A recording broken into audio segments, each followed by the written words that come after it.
Here we go.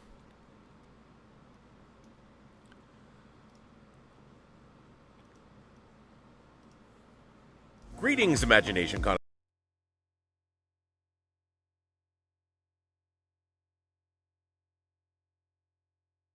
The Designing Hollywood podcast, brought to you by Martika Ibarra and the great, legendary Hollywood costume designer, Marilyn Vance. I am afforded the wonderful opportunity of co-hosting the show.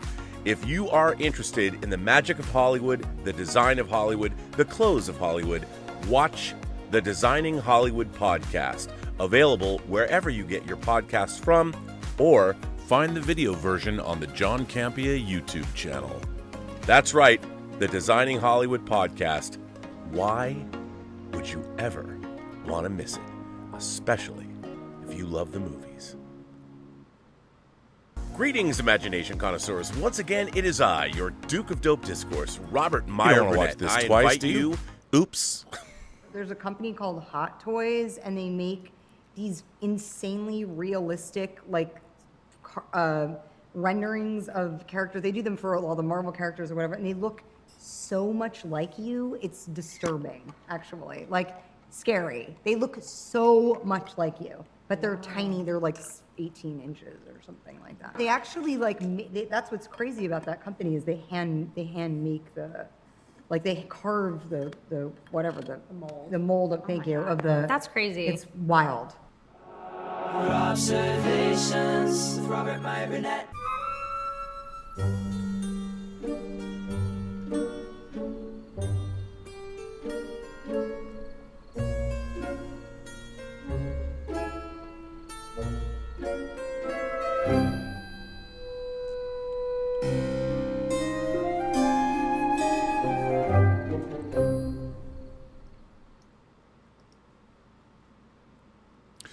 Well, greetings, Imagination Connoisseurs. Once again, it is I, your Duke of Dope Discourse, your master of fun and wonder, your viceroy of verisimilitude, all the things people call me when I'm not around and can't hear them. Those things, too. But I don't know what they are because I haven't heard them.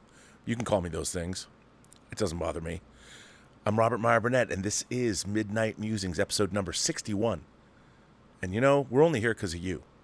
We're only here because you're the best audience on YouTube. You know it. I know it. Everyone knows it. We don't have to rub it in, but I will, because sometimes I feel I don't tell you enough. Best audience on YouTube. And you know, we can't have a show, though. I could sit here and regale you with stories, but really what you want is you want to see the billowing beauty in your life that you know is coming. You know her. You love her.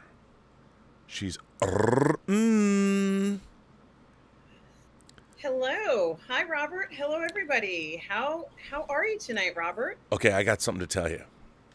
So there's a woman on our channel who watches our channel, Science Lady. Now, I don't know if Science Lady is our same favorite viewer from England. Maybe it's the same, maybe it's not.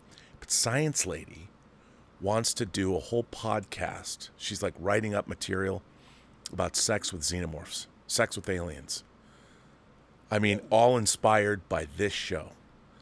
And wow. I was like, you know what? To have an actual scientific perspective on this topic, and during this week as well, because as we all know, this was a big week if you were watching that UAP hearing.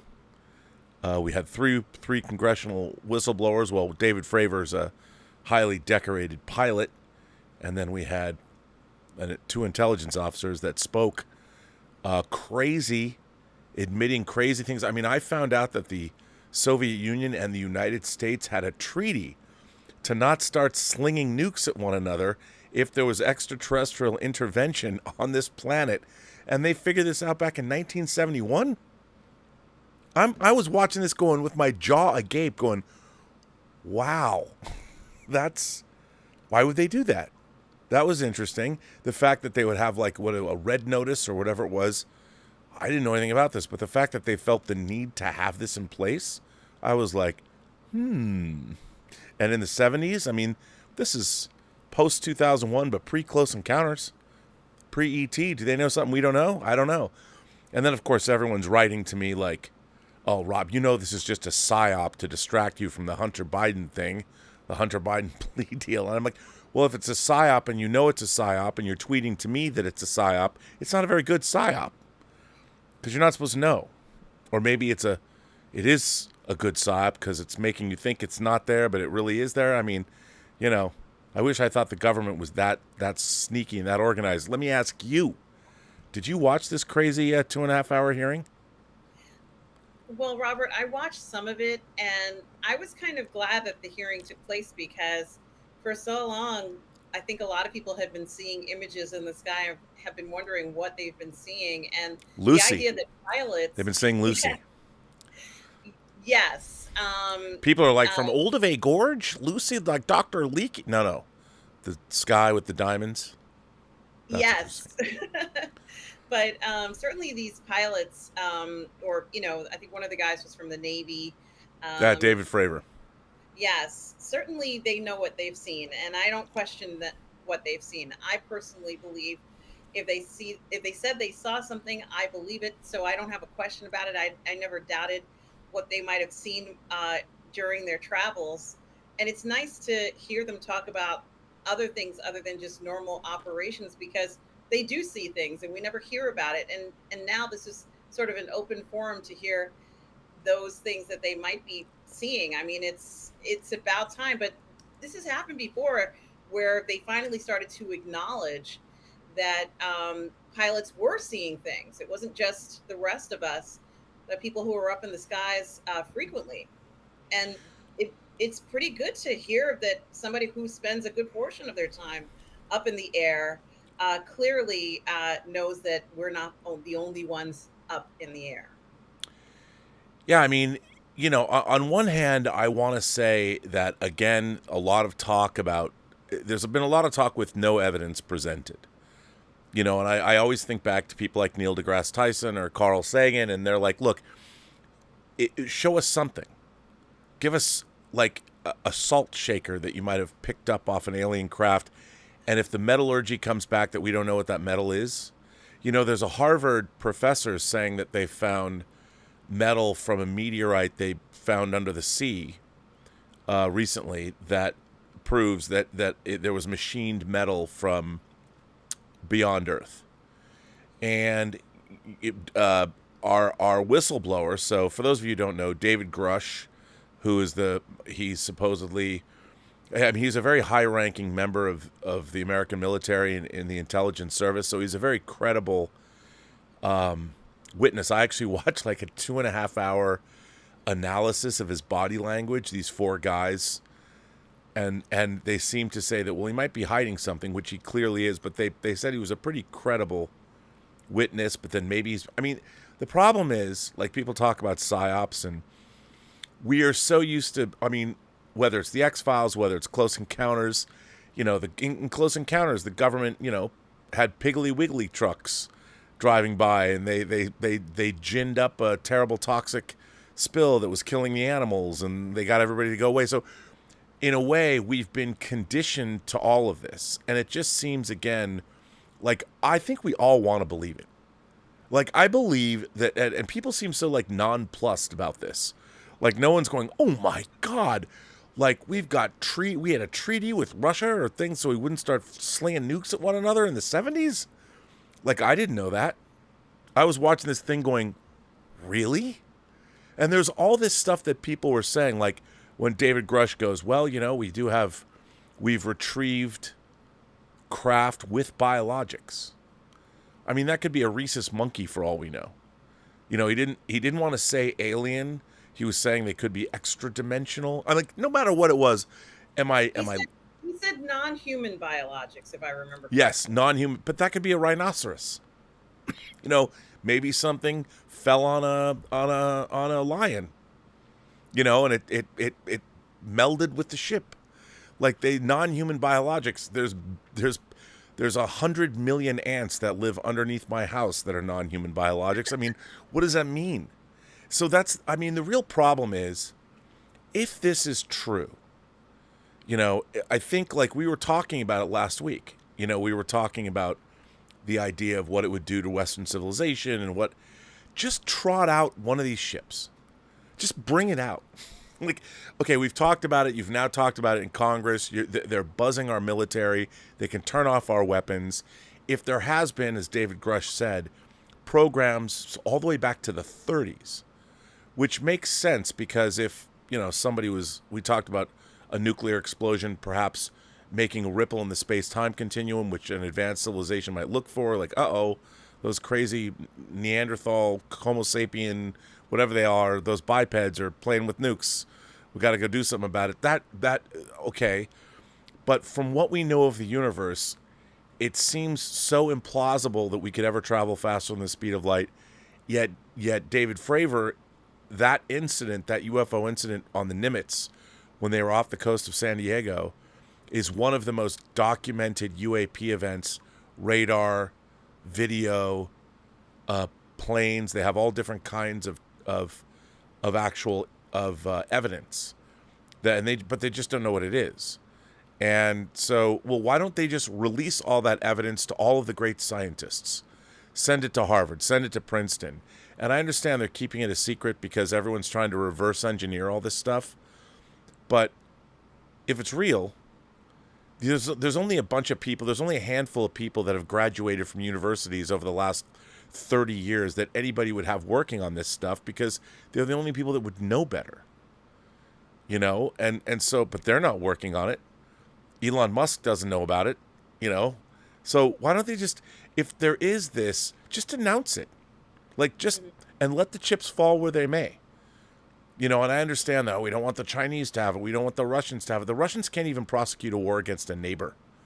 It's not like they're going to suddenly be able to reverse engineer alien technology or extra-dimensional technology.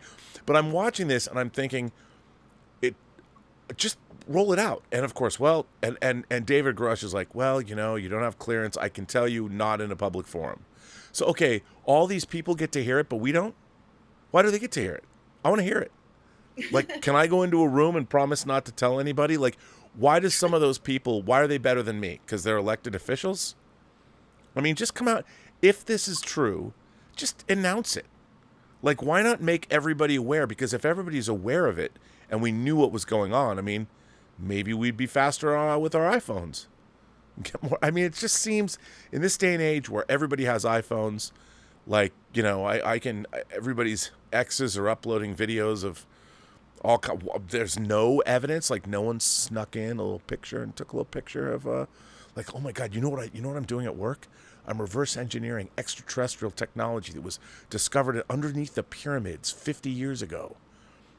I was going to take a picture. Like, what do they have? Special devices that render all of your electronics moot?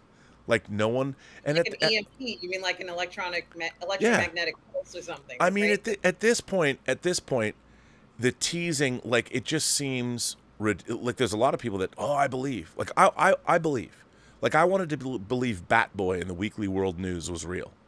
Because that would just make the universe a cooler place to live. Wouldn't you rather live in a world that Bat Boy is real? When you'd see Bat Boy at the supermarket on the Weekly World News, like 30 years ago, look, there's Bat Boy.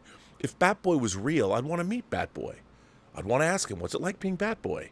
So why do we have to live in a world where I'm watching this thing where everybody's teasing me? I mean, like, I think everybody watching this stream, everybody who watches this channel, we would all want to know. Like, we'd all be like, excellent, let's go check it out. Like, at this point, if there's really been a recovery program, and we've been recovering this stuff since the 30s, if we're not flying around in this reverse engineered technology, if we're still trying to figure out how it works, then tell all the great scientists, have everybody working on it, so we'll figure it out. Who are these? The thing is, I don't believe that there's these mythical people that would be, like, in the last 30 or 40 years, let's just assume what he was saying is real. They've been recovering this stuff since the 30s or 40s. Well, the people they're all dead. So you have to keep recruiting new people.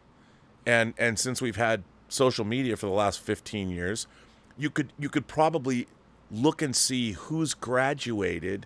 Like, if you watch Eric Weinstein, if you ever watch Eric Weinstein on like, I don't know, his brother Brett Weinstein, they do the Dark Horse podcast, him and his wife.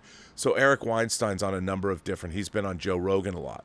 And Eric Weinstein has said, if I was going to find a program, there's like 4 universities where you would look to see that people who graduate from these universities with these degrees would be the ones that would go to work on this stuff. You could find them. I mean, there's literally only a finite group of people, and if you want to ask, we all know who they are. So if they're going to keep this research, just go find those people and ask them, are you working on UAPs? And it just seems the whole thing is just silly. Just say it. Like, come out, unless you know that there's an alien fleet that's going to show up in 20 years and you want to stop a panic. But now it's just every time they do this and they're like, well, I can't show you any evidence. It's like, just show us something. Just roll one out. Isn't it time? It is, but why the focus on whether the actions were illegal or unconstitutional? You know, the notion of any sort of activity needs to be reined in. I mean, I thought it was science and we want to discover more. How else would you be able to find out more other than to do experimentation?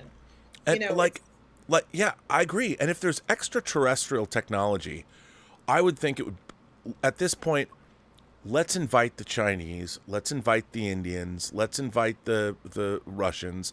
Let's get the best scientific minds working on it in an open forum. Like, at this point, if you had extraterrestrial technology with the kind that they're talking about, being able to go from 0 to 600 miles an hour in seconds, I mean, this kind of technology, if one person had it and everyone else didn't, I think that would be far more detrimental to the world than if everybody had that kind of technology. Well, I think they could also build something like what they do with the Manhattan Project, except this could be for aliens, and build it in Florida, since that's where they have most of the things. And, you know, clearly... No. We don't want to build anything in Florida. Come on now. Just kidding. We can't even catch a break. Disney can't even catch a break in Florida. And now you want to build extraterrestrial technology there? Well, it seems like they have more sightings there, and it seems to make more sense. That's because there's more crazy people in Florida. They don't know what they've seen. By the way, I love my Floridan constituency. I mean that only as a fun joke. I mean no disrespect. I like Florida. You know, I think we're going to have to get Lael to weigh in on this UFO topic. Lael, I know we talked UFOs. We haven't gotten around to fucking aliens yet, but I'm sure we will. So they had the UFO hearings this week. Mm-hmm. You had a lot of revelations. I mean, David Grush said he's a very highly ranked intelligence operative. Before he even got involved in this, he was working for the U.S. military at the highest level in intelligence. Even he said, yeah, we've recovered non-terrestrial craft and non-human biologics. I mean, this hearing, I sat and watched the whole thing. By the way, everybody, you can go watch it on YouTube. The F doesn't stand for flying. Well, now it's UAP. Yes, but that's why they had to change that old one. So, but I'm asking Lael, like, I'm saying with all of this ongoing, they were talking about that we've been recovering things since the 30s. At this point, it's kind of just a joke. Like, I think they need to shit or get off the pot. If there really is a recovery program, and the thing that wigs me out is that, okay, let's assume there's a recovery program. Let's just assume these things are real. And you have companies like Raytheon or Lockheed, or the only people that could possibly be working on something like this, we all know who they are. It's a very small group of companies and people, and there's a very small group of graduates from universities around the world that would even be tasked to work on a project.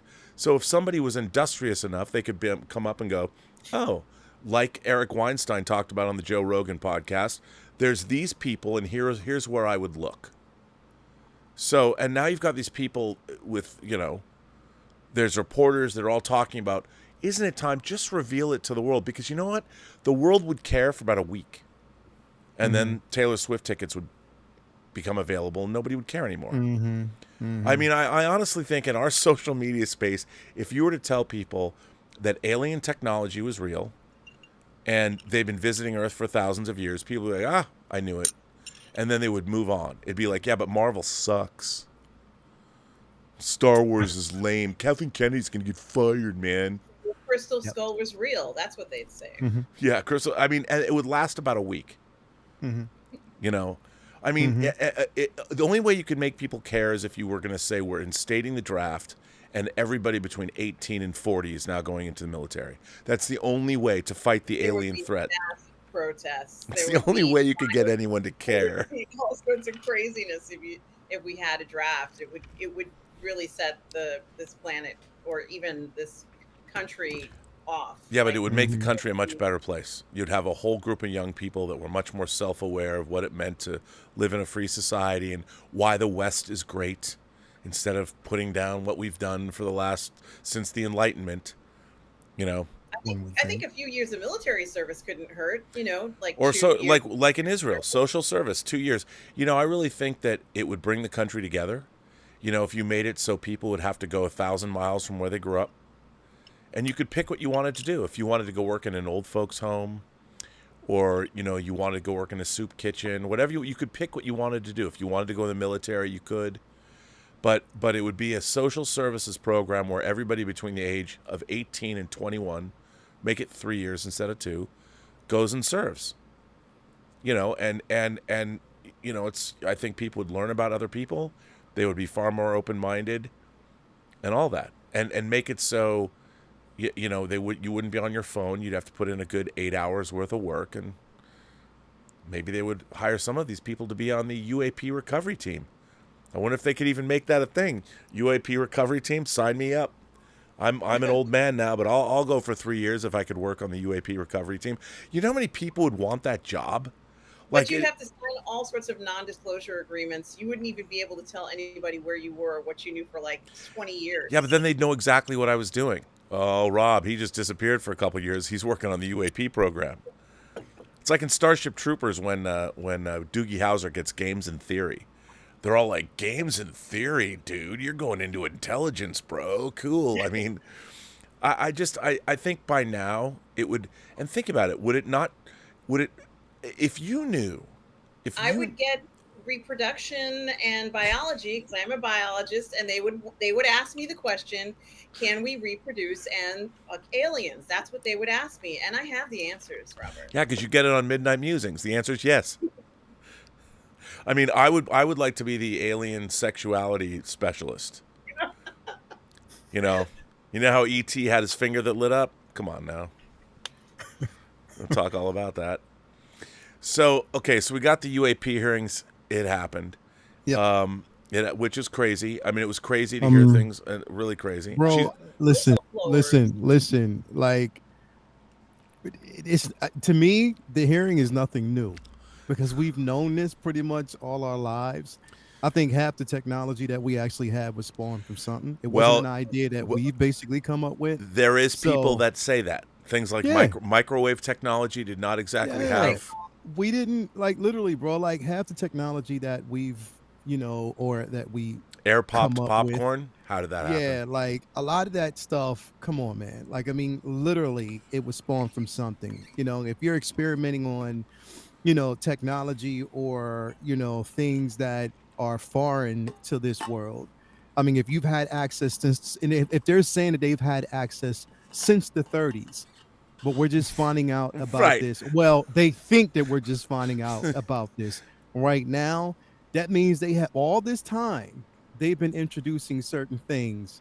And I think a lot of it, and actually in all honesty, and to be really, really serious, a lot of what's been tested could be responsible for a lot of ill-fated diseases. If there's too much radiation in certain things, like, I think it was, there's been some tests that have been going on, and there have been human hosts. I believe that. I honestly believe that this is something that's been happening for years. It's just the simple fact that, I think they say that there were whistleblowers that were about to expose a lot, so they just wanted to kind of get ahead of it. And this is what they did. But, still, during the hearings, it was still secretive. They weren't saying, they couldn't. They couldn't say too much. They couldn't really expose too much, which I understand, because again, it's like, the human condition is a thirst for power constantly. Yeah. So everybody, pretty much, if you had, access to advanced technology, what would be the first thing most of these people would do, especially in the wrong hands? Like, this world is already coming to the end. I don't want to speed up the process. You know what I mean? So I think that like stuff like this it's inevitable. But this has been around for so long. It's just that they're just leaking certain things out before it actually hit or someone else leaked it. So it is what it is at this Well, point. and the funny thing is JS sends in a super chat and says that Chuck Schumer already heard from Grush's witnesses weeks ago in a Senate Intel committee behind closed doors. The Senate passed the UAP Disclosure Act of 2023 last night. It's all real. Read the deets. Oh, I know. I tweeted that they the Senate passed the UAP Disclosure Act. I mean, I think right now, honestly, I think nobody. It would be the most single transformative thing that's ever happened to the human race if we found out whether it's extraterrestrials, could be other dimensional human beings. I mean, there's even there's a lot of things from the ancient world, like megalith structures. We don't know how they moved Stonehenge into place. We don't know how the Easter Island statues were made. There's the guy who did the Pyramids, for God's sake. Yeah, we still don't know how they were built. Yeah, bro. Don't know how they were built. I think what I think they've actually found is a bunch of information that they can't decipher. And they're trying to break the code. They're trying to figure out what it is. And they're throwing everything at it to see how it can be utilized. Maybe even the expense of the safety of people. And that could be the illegal activity that they're talking about. That's what I believe is there. That's what I'm saying. Like, I believe, like, again, they're testing things. They're trying to, or they're saying that they're testing them in more like secluded, remote areas. But I think my problem with that is it's like you've known, and they had to have known that the effects of that has been spread, but nothing has been, it's like now it's one of those things where you have to own up. You have to own up. You have to really own up, because if we've been exposed to things that we weren't ready for, like literally because you've been testing it for so many years since the 30s, like, come on, man. Like, Well, I'm pretty sure like a lot of people out there, if you had technology out there, bro, if you had this science and technologies that would enhance, it would actually enhance or actually give us penis enhancements. Wouldn't you want that, Rob? Wow. I definitely would. I mean, if I could rock a 9-incher with a lot of circumference, I mean, I'm happy that everything still works at my age. Yeah. But if I could rock like a Shane Diesel cock, I would love that. I mean, it within reason. I mean, I think that it gets to the point where size, somewhere between 6 and 8.5 inches would be ideal with a lot of girth, as long as it worked. Mine works. I'm all good, even though I'm middle-aged. I don't need Viagra, man. I'm all good.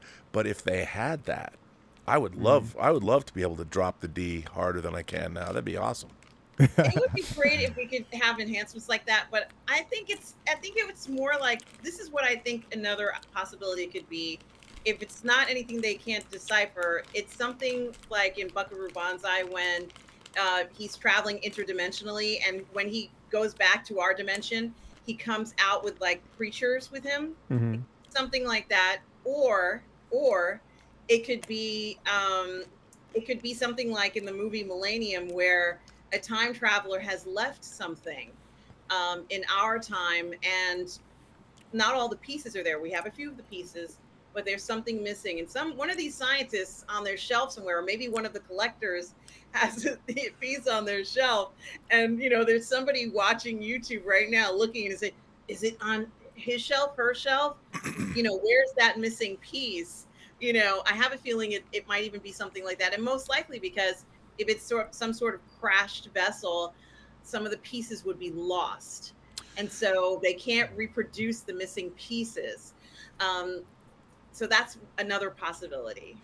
Yeah, I mean, and also you have people like, Graham Hancock, who did that TV series on Netflix about ancient civilizations. And Graham Hancock believes that there was a cataclysm about 12,000 years ago, that there was a comet that caused like that there were more sophisticated human civilizations around, not as technologically advanced as ours, but 12,000 years ago, and he believes that there was a cataclysm, and it might have caused an ice age or whatever. And he's been looking through the ancient world. He's one of the people that wants to do a LiDAR survey of the Amazon rainforest, because he believes, and they're already starting to find that there are human cities and things we had no idea that they existed, which because you don't even know. I mean, we don't even know what happened 50 years ago unless we see it and it's in front of our face. I always say that pop culture exists. It goes back 20 years, and the half-life of pop culture. I mean, how many people are watching reaction videos of movies that are 40 years old?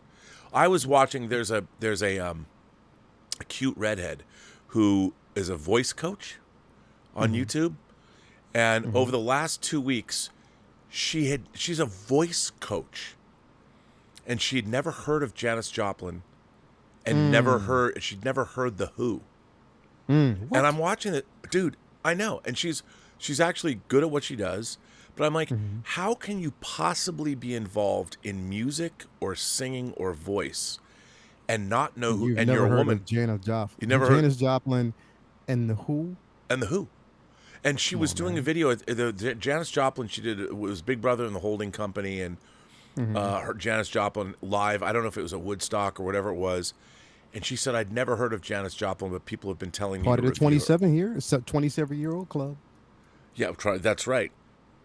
Yes, along with what, Cobain and Jim Morrison. Cobain, Jim Morrison. I think Jimi Hendrix. Yeah. Yeah.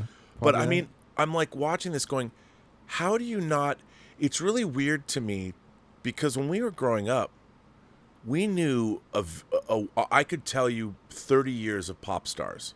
I could go back to the 60s.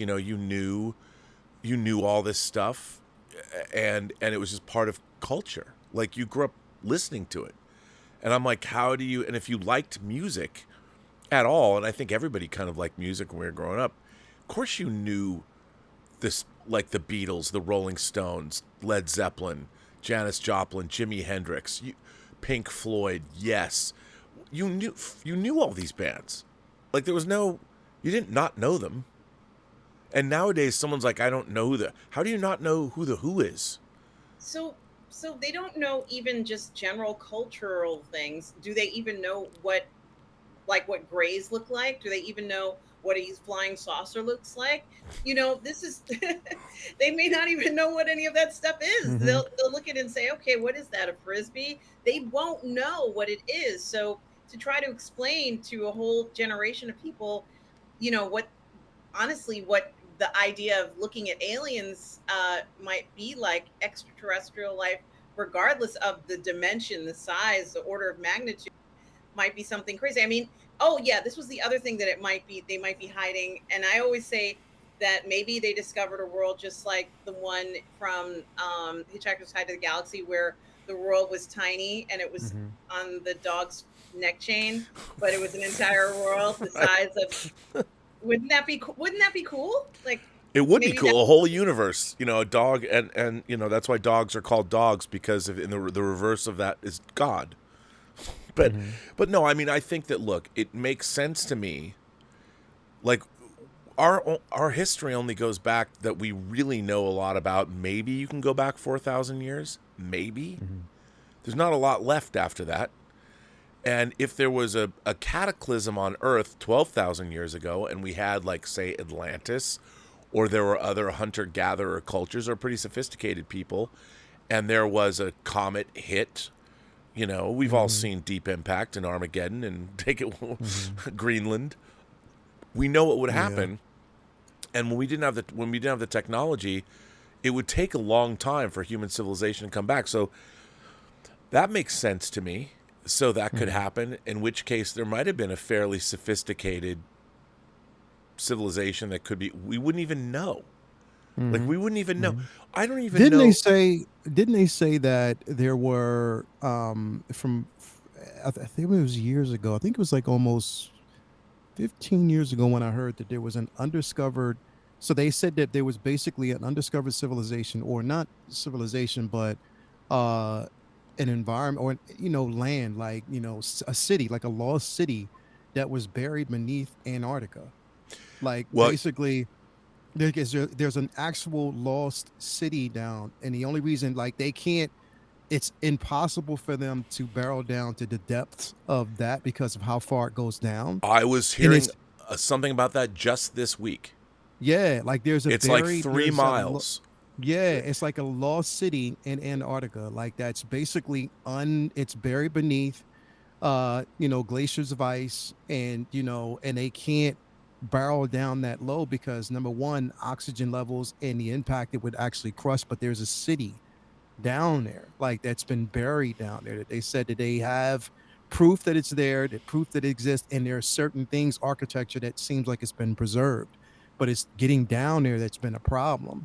So I'm like, yo, and I always think about, and I thought about this like years ago, like, when we're talking about, like, these, extraterrestrials that have been here for so many years, do you wonder, like, what if a lot of them, or scouts, just scouts that were basically sent here to warn us that there's something much, much worse that's coming, and Well, we that's have no I mean idea. there is the dark forest theory, Yeah, which says yeah. that. I mean, what's really interesting, so we haven't got it here yet, but there's a great series of books, the Remembrance of Earth's Past, that was written by a Chinese science fiction writer who wrote The Wandering Earth, but it's 3 books. It's the 3-body problem, it's the dark forest, and it's Death's Remembrance or something. It won the Hugo Award, and you can watch I watched the Chinese made a really actually very good adaptation of it on of the first book. It's on YouTube, and it's like 30 episodes long. And right now, Weiss and Benioff, the creators of Game of Thrones, are doing it for Netflix. They're doing the 3-body problem for Netflix. And in these series of books, there is an alien race called the Trisolarans, and they know that we're here.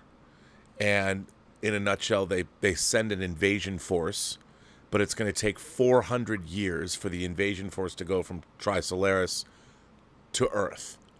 And so it's all about, well, what happens when humanity knows that the Trisolarans are going to be here in 400 years? What are we going to do about it? And it goes from there. And the books, I've only read the first book. I've only read I have the other 2. I just haven't read the other 2 yet. But and the TV show was pretty good. It's on the 10 cent channel on YouTube, and it's pretty Chinese in terms of its presentation. It gets it's a little languidly paced at the beginning, but if you want to watch some heady science fiction, I highly recommend. And it's just the Chinese version is just called 3-body.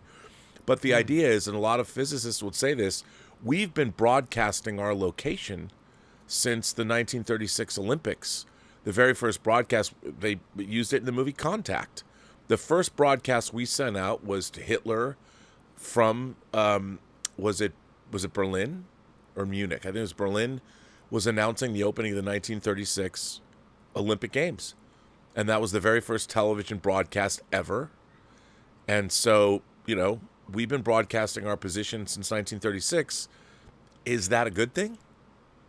If anybody were to find us, like, we've seen on this planet, if there's a superior force that shows up in your neck of the woods, colonizers, it doesn't really end well for the people that are less technologically. If you don't have flintlocks, bows and arrows aren't going to save you. Or if you're not prepped for smallpox, you can get devastated through disease, like what happened with the Mayas and the Mayans and the Incas. So, do we want people to even know we're here? Or is there anybody to hear us anyway? So it's it's all different. That, which brings me to the next thing: secret invasion. Now, we'd liked it. I'd read the scripts. They were not quite what I had read. But we got to the end of Secret Invasion, on Wednesday. What did you guys think of the end of Secret Invasion? Please. Okay, so I I thoroughly enjoyed the show pretty much the entire season. Like I did. Yeah. I enjoyed it. And the one thing that I'll say, because it's not this again.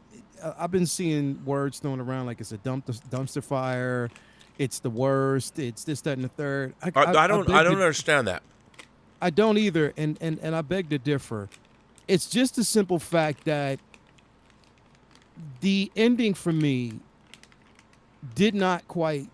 It didn't. They left a lot of unanswered questions on the table, and it didn't quite stick the landing. And there were certain things that were done that made absolutely zero sense, and it just felt rushed. My biggest problem is they put a lot of emphasis on episodes. Like, for instance, the episode before this one was long. It was really long. And I'm like, wouldn't you basically make the final episode your longest episode so it doesn't feel like it's rushed? Because this episode felt really, really rushed in a sense. For instance, one thing that didn't make sense is, even though we knew or we didn't know it was Gaia at first, but the coughing, the constant coughing, if anything, you're going to bleed out. You're literally going to bleed out. You're going to experience, like, your organism, there's going to be failure, internal failure, if you're surrounded by that much radiation. So chances of survival at that point, really, it's next to none. Which basically makes me, I'm trying to figure out how people survived as long as they were in captivity without, unless there was some type of containment unit. I don't know. It is what it is. But like, did they feed all those people whose brains were in bro. stasis? And How'd they go to the bathroom? Exactly. Number 2, the harvest, bro. I mean, if you have that many unchecked powers in one valve, isn't that cross contamination? Like, that right there, bro. Like, if you're looking at that, it's like, how can you have that much DNA in one valve without something like a reaction, some type of an actual reaction occurring at that point? You know what I mean? You're talking about power that was, most of the power there, or for instance, Captain Marvel, which her power came from one of the actual Infinity Stones. Right. You know what I mean? That you're crossing that, which emits radiation. You're crossing that with the DNA of the Incredible Hulk. And where the hell did they get the Abomination's blood, bro? Now, I know that, okay, listen. I know. And I know we're supposed to suspend. We're supposed to suspend, bro. We know that. But it needs to make sense. From a narrative standpoint, it really, really needs to make sense. And they need to hit and stick that landing, bro, because it felt completely rushed. Like, everything about this. And on top of that, still, as long as the president of the United States has basically been in that hospital, you mean to tell me that entire building wasn't surrounded by officials or government agents and, the CIA, and everybody's just making sure that nobody would be able to get into that place? Number one, you know what I mean? And Rhodey, or Scrody, that's what they name him. Scrody. Talking to an official, you're not ranked as high as she was, and you're talking to her like she's shit. You know what I mean? That's what a lot of, from a narrative standpoint, and the way it just didn't really make sense, and it didn't feel like they basically stuck the landing like I wanted them to. I wanted more. I'm not going to say it was completely bad, but it wasn't good. It wasn't great at all, bro. And the fight scene, the battle at the end, like, some of that CGI was wonky, bro. I couldn't take it. Like, I really couldn't take it, man. Like, it took me out of it. And this is from somebody who doesn't really complain about these things. I give everything a chance because I carry a high level of optimism, bro. And I want to be optimistic. I want to see these things succeed. But it's a simple fact that the half-hour format does not work. It does not work. I don't care how many excuses that they want to make. I was saying this even yesterday. I would sacrifice a season for a made for streaming full length film. I would sacrifice episodes for a full length film if it was done right and you can take your time, even if you want to basically make 2 films. But I mean, just like part 1, part 2, I would sacrifice that rather than sticking around each and every Wednesday for a half an hour show that sometimes just doesn't stick the landing and it feels rushed the whole way through. Well, Because that's how it felt to me. look, what I read, a year and a half ago now, was better. Like, it read better. Watching this, first of all, I thought the direction, it was very flatly directed, but they didn't, it just became, it felt goofy and inconsequential by the end. I mean, there's a million Skrulls on Earth. A million. They never even really dealt with that. I mean, it was not a globe-trotting conspiracy. I mean, I look at, to me, I would have said, here's, okay. What I don't understand is the substandard storytelling that we've been getting across the board on all of the Marvel shows. Some are better than others. Like, I enjoyed Miss Marvel. I enjoyed the family aspects of it. The Miss Marvelness of it, I could care less about. I wanted to watch this girl and her family. It could have been a great family show about a girl that discovers superpowers. You didn't need these villains. The whole villains didn't work. We're going to shift the universe into this other realm. Like, I didn't care about any of that. The whole partition between India and Pakistan and the family, that was enough. That was really interesting, and I really enjoyed all the actors they cast. But all of these shows have been so half-baked. And even WandaVision, which I think still is probably the best, the most creative, when they gave us things like the whole Ralph Boner, Quicksilver, whatever that was, I mean, I still don't understand what that's supposed to be. Why would you hire Evan Peters to play Quicksilver, who is Wanda's brother in the X-Men universe? Why would you even bring that up? If you like, oh, it wasn't really Evan Peters, it wasn't really Quicksilver. I still to this day have no idea what that was about. Why even bother doing that? You already had a story about Wanda going crazy, thinking her kids are there, playing off what was already in the comics, and then you bring up her dead brother from the Fox X-Men universe, and they made Monica say your brother was killed by Ultron in the show. Right. So you're almost implying that you're going to see him, and then to be told that it's not that person. It was odd. It was odd because we're the audience is the only people that know. Like, and the thing is, we as audience members, the people that made that show have to know that we're going, oh my God, he's Quicksilver from the Fox universe.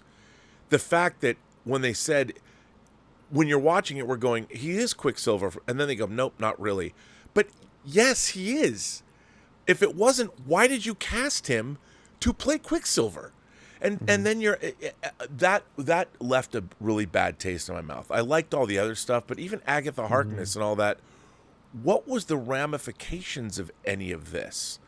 And also with this, I explained this in the first episode, but when I read the script, when the scene when you have Bilbo Baggins in the beginning, you know, and they have that conversation, and the one guy knows Skrulls are there, and he said in the original script, you know, where are the Avengers? Where is it? Where's Fury? You know, and mentions all this stuff in the first episode. They addressed it. All that was gone. Everything I'd read there was gone. But when I'm watching this show, I'm like, you could look at Torchwood Children of Earth. You could look at various X-Files episodes. There are many different things that have told this story before. And V was a much better, and that was only over 2 nights. V was a much better version of this. And I'm watching, and this, by the way, I'll flat out say it. Like, I enjoyed Falcon and Winter Soldier, but all of the Marvel shows have fallen short in some way, and I feel they're all half baked. Like, I feel the scripting of all of them has never been up to par where it should be.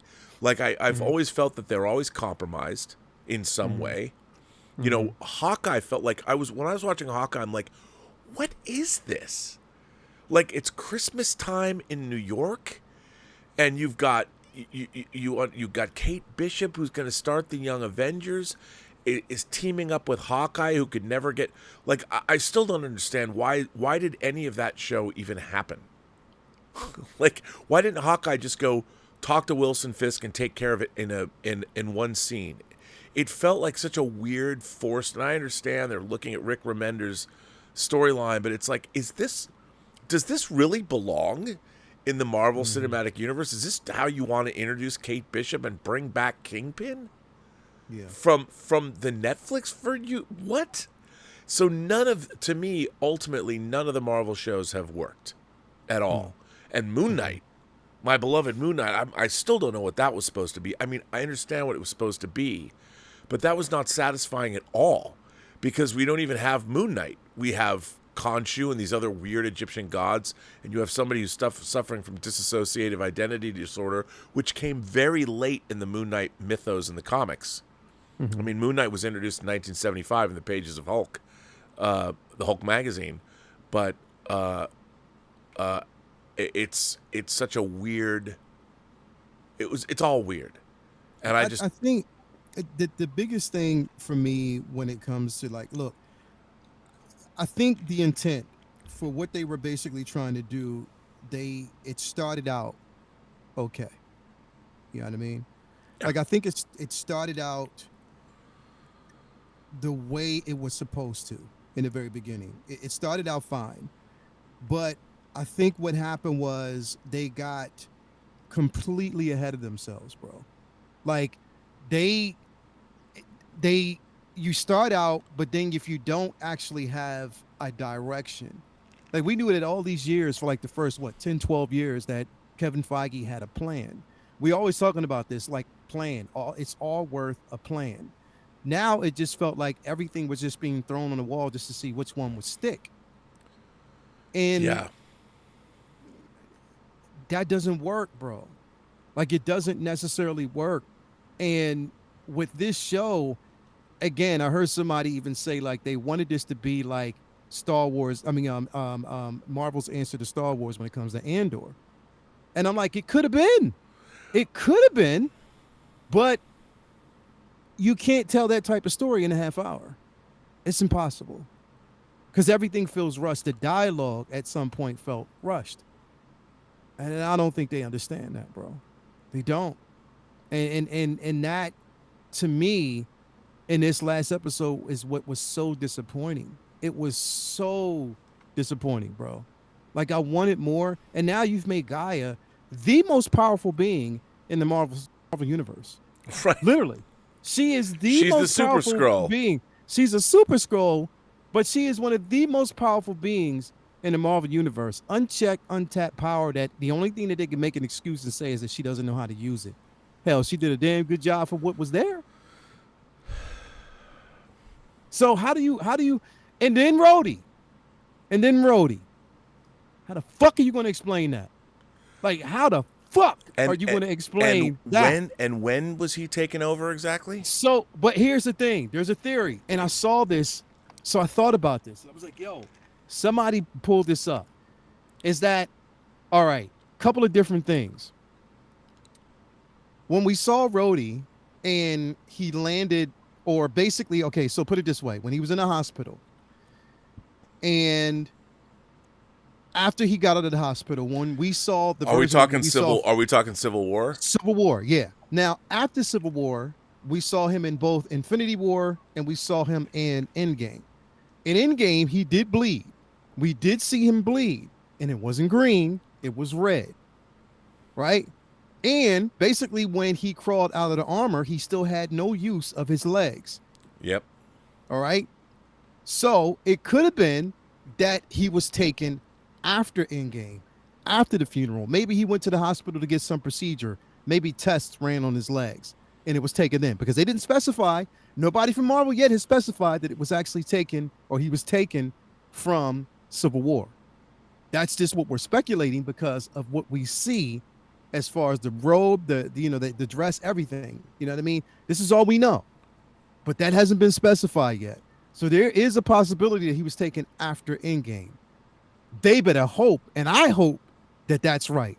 Because if it was done during, Civil War, that undermines everything, the emotional beats and everything that we experienced We're all about from that Infinity superhero War, kind of Endgame, life. and all that. Like literally, like it doesn't all that. It just wipes it all out, bro. So, I and the thing is, and another thing, real quick, and then I'll let you go. Like, okay, so we know because I was like, yo, maybe they're hinting to this because even in the very beginning of Endgame, or when Widow had the conference with everybody, they were actually in space. Carol was off planet. The Dora Milaje and Okoye was, they were in Wakanda. You had,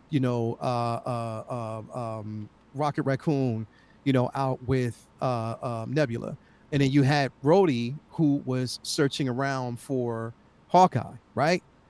They made references to the possibility of or there was a little hint that there might have been chemistry between Captain Marvel and Rhodey. Now, for people who haven't read the comics, you know that Rhodey and Captain Marvel were in a relationship before, and this was right around or before the second Civil War with Captain Marvel.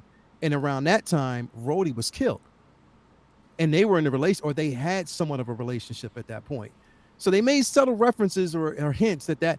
But what I'm saying is, if they changed this whole thing, bro, and said that he was taken during Civil War, what the fuck are they going to do after? Because you're going to have to explain that shit. Because now you have a friend who doesn't even realize that his best friend was killed. How is he going to get through that? To me, all of this, all the Marvel shows, all of Phase 4 has just made this big mess. Mm-hmm. It's all just a mess. Like, Yeah. I think we all love the MCU. And Infinity War and Endgame, Yeah. and then to a certain extent the end, the denouement or Yeah. whatever, the end of it all was Far From Home, which is fine. But to me, Infinity War and Endgame, I almost wish that was the end of the MCU. Because everything, while I've enjoyed things, certainly liked them, I've enjoyed, they've never reached the level, none of it feels like it's thought out. Like when we were watching the first 3 phases of the MCU, it felt designed. It felt, even though some things were better than others, it felt like there was real thought behind it. Like somebody had sat down and said, okay, here's where we're going to go. I don't feel that at all. Like when you're talking about 1 million Skrulls on Earth, and after this whole thing happened, at the end, this is another huge event. And after Thanos snaps everybody back, now we're going to admit, now you've got people on live TV hunting down the presidents, hunting down Skrulls. The world knows that we've been infiltrated. There's 1 million aliens posing as people on Earth. What's that going to do to the gen pop here on our planet? I mean, you've been snapped from Thanos. Arishem the Judge is there. There's giant Egyptian gods eating people's souls on the streets of Cairo. There's all this stuff. There's deviants running in London. There's all this stuff happening on Earth. And now we're going to get the supernatural with Blade. There's vampires here too. I mean, what the fuck is going on? Yeah, no. I mean, I'm like, where is humanity? And that's another thing. They've completely disassociated from mankind. Whereas I always got a sense in phases 1, 2, and 3 that it was grounded, watching. And what do people think about the reveal of Hydra in Winter Soldier? How'd that happen when the Triskelion was smashed by falling shield helicarriers? Yeah. And Hulk revealing himself. It's so weird. I think that it is turned into a big mess. And I never thought I'd say this, but I just don't care anymore. I want to care. It's the thing is, through all of this shit, I'm still carrying a certain level of optimism because somebody has to. You know what I mean? Hell, my Washington Redskins haven't football games since 1993, and I'm still optimistic about my team. Even though they call it the Commanders.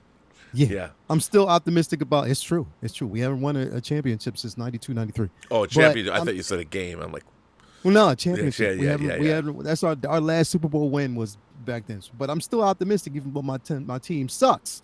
Hopefully, Magic Johnson can turn it around because I think he actually bought our team. I'm not really sure. I think he did. I'm not really sure. But yeah, it's you have to be optimistic, and we hope for wins. That's the thing is like we hope for wins, and we know that Marvel can do it, but it's sort of like now they're doing this, and it seems like DC is sitting back like, okay, let's see what we can do. But yeah, they're still slumping. Dude, You know what I gotta mean? tell So you, you know what's not slumping? what's that? Did you read the latest issue of the Hell? Did you? Read, have you been reading the X Men? Hellfire's glove. Yeah, I mean Hellfire's Gala, bro. Yeah, Dude, that was some jaw dropping. Like they are getting a bombing. They are getting demolished, bro. Dude, yeah. I was like, okay, I Yeah. went to the comic book store. I picked up Yeah. I didn't realize there was a final crisis with the Justice League being Yeah. killed. I mean, I heard about. Yeah. So I've really been dipping in hard to the Hickman era of X-Men, Yeah, bro. I've been buying the hardcovers and stuff. Mm-hmm. And Orcus is this great that fucking Hellfire Gala. Mm-hmm. I was literally like Mm-hmm. not since the 80s when I was reading like Crisis on Infinite Earths. Yeah. I was fucking like I couldn't Yeah. believe what I was reading. I'm like, no bro. fucking way. That Yeah. panel of Xavier, thinking he's, well, spoiler alert. It's hard to, I can't even explain. If you didn't read, I haven't been so excited. I thought I was done with comic book. I was like, I didn't care. They brought you back in. Dude, They brought you back in. and there's all these people going, oh, the Hickman, I love the Krakoa era of X-Men. I read 40 years of X-Men, bored to tears. I read every variation on every X-Men story that has ever been told. I've read them all. I went from, X-Men 96 all the way up to like 500 or whatever, 400, wherever I stopped. I stopped in like 2015. I'm like, I can't, I'm bored.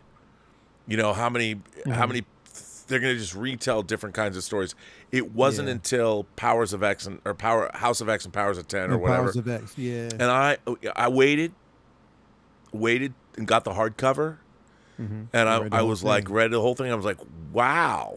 And then more Mac Taggart's role, you finding out who she basically really is, and the only thing is, it's like making her a villain, bro. Is just like, well,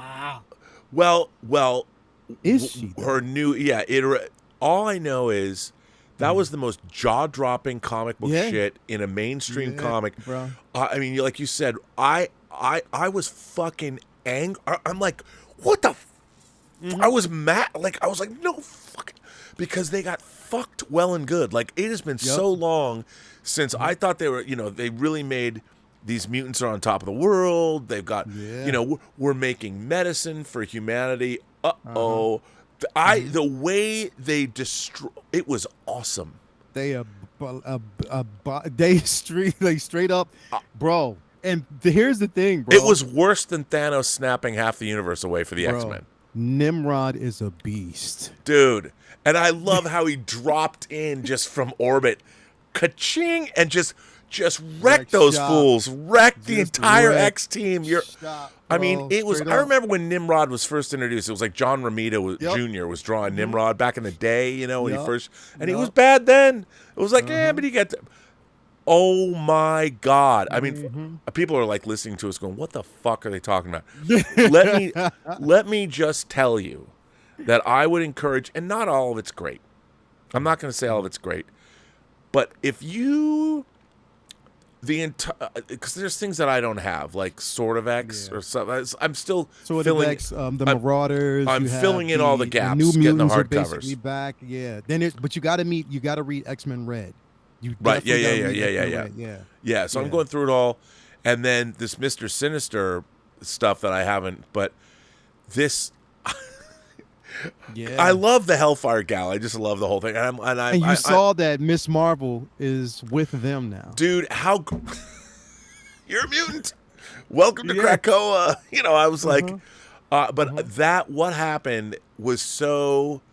It was. I can't believe of all this stuff. Like we talk about, this sucks, that sucks, everything sucks. Yeah. I was reading this, going, this is the greatest fucking thing of all.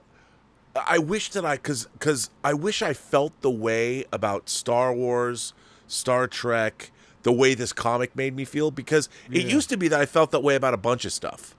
Yeah. Now everything else, this comic book, the X-Men were always the Star Trek for me of comic books. I love the X-Men as a team. I love the characters. I just love the X-Men. Yeah. And to see them restored to glory, and to see them so, they were, I mean, everybody got fucked. Like, every single X-Men was fucked, and you're like, now what? I mean, it was the greatest conflagration. It was the greatest destruction. It was the greatest victory of a villain organization. I mean, it was so good on every level. It was just a multiple. It was so well thought out. By the end of that, I'm like, wow. Like I would literally, I couldn't believe it. Mm-hmm. I couldn't believe it. So I got And it's UFO not- hearings you're coming not- out they're one not here. And done. I know. Oh, I know. But I'm like, I'm like, it was. I haven't been so excited about a comic book since Watchmen. When I was reading Watchmen, since the '80s. Yeah. You know what else you got to read? Avengers Beyond. You got to read Okay. that next. You Okay. got to read that next because the Beyonder that we know is back. But Really? but you got to read it, bro. 'cause See, yeah. Okay. Yeah. They All get right. wrecked too. The Avengers get wrecked. Literally wrecked, but not by the Beyonder, but something much worse. So you got to read it. Okay. Now, is Yeah, it a series? Yes, Is it is it collected yet in hardcover? not in hardcover yet. Okay, because 'cause it just that's- started. It just started. Yeah. Yeah, because the Krakoan era of X-Men, it's first of all, it's so weird and sci-fi and bizarre. It's so different than, but I had to read it because I just love the Hellfire. I didn't know what was going to happen. Oh yeah. You know, because the Hellfire Gala is like, yeah, it's all cool. Here we are. Yeah. But this is why we tell everybody out there, like you've been saying, don't look, digital is one thing, but physical media, when you're basically collecting these books, the covers, the color palette, everything, the writing, the smell of the books, please support your local brick and mortar and collect. If you're a comic book collector, please, because I'm telling you, this the thrill, the full, this the enjoyment of the covers versus just a digital rollout. And I understand a lot of people can't really do it. You may not be able to afford it. I mean, comics are going up, but still, if you The just Hellfire try it. comic was like $9. Yeah. It's like $9. I was like, what? Yeah, bro. It's like I didn't care. Yeah, You know, when I was at, like, it's interesting because when I was at a shop, our local comic book store is called a shop called Quest, which is pretty cool. They had, I bought a graphic novel. I bought because I was talking about the new X-Men omnibus because I had the new X-Men individual hardcovers because just because I'm redoing my X-Men shelf. You can't see it, and I wanted to get it, and it was like I could get it at Amazon probably $40 cheaper, but I just figured I'll buy it here right now because I'm here. Just get it. Yeah, I got that, and I got a few other things just to support. Yeah, and I bought that, and then I bought the Crisis, the Infinite Final Crisis, whatever it is. I bought those 2 hardcovers, and then, but man, that Hellfire Club book was, I mean, the Hellfire Gala book, dude. I couldn't believe it. It was so good. I'm like, if somebody said, "What's the greatest thing you experienced this week?" Would it be the UFO hearings? Pretty cool, but I would say, bar none. Yeah. Hellfire Gala 2023. The Hellfire Gala is literally, it was unexpected. Like, and the thing is, it's crazy because they had just brought Miss Marvel back. I know. And yeah, so it's like getting wrecked, like literally getting wrecked, bro. When professors, they're like, go to Krakow, go through the portal. Yep. Oops. Yep. It's like he damn near sent them to their death, bro. Like straight up. Well, Like, that literally great did. piece of art that people were sharing when he's just realizing what he did, he's like, the art was great. Yeah. Loved it. It's an incredible read, bro. Urm's like, I have no idea what's going on. You guys are talking about comics. I collect indie comics, not superhero comics, but I get it. You know, it's all good. And then tomorrow I'm going to a PGA, a Producers Guild event. It's really cool. They're putting on their summer event. I mean, I kind of feel, I'm thinking to myself, okay, I'm going to this event. It's at LA Center Studios where they shot a million things. At Mad Men was shot there. I used to teach a class out of there. It's like one of the great. It's one of the most storied. If you ever went down to LA Center Studios, it's in the back. They've got a street and they've got these walkways that go across the street. Yeah. If you're standing there, you realize I've seen this in 100,000 TV shows and movies. Everything has shot at LA Center Studios. But I'm like, I kind of feel, should I be going to a producer's event? Does that I mean, I'm not in the Producers Guild. I'm not in SAG, and I'm not in the WGA. But should I feel bad? There's No. free drinks. No, not at all. Let me ask you a question, Rob. Because this is burning. I wanted to ask this tonight. Two-part question. Uh-oh. Okay, it's a two-for, right? One, how long do you think the WGA and the Actors Guild will be? How long do you think this strike is going to continue? Number one. How long do you think it will last? Number one. And number two, even after negotiations are reached, how long do you think it will be until Hollywood itself recovers? That's a very good question. It's a complex. I mean, no one's even talking to the WGA. And right now, your Warner Brothers is $50 billion in debt. Netflix did post gains, like they made $1.5 billion in profit or whatever. But honestly, to be honest,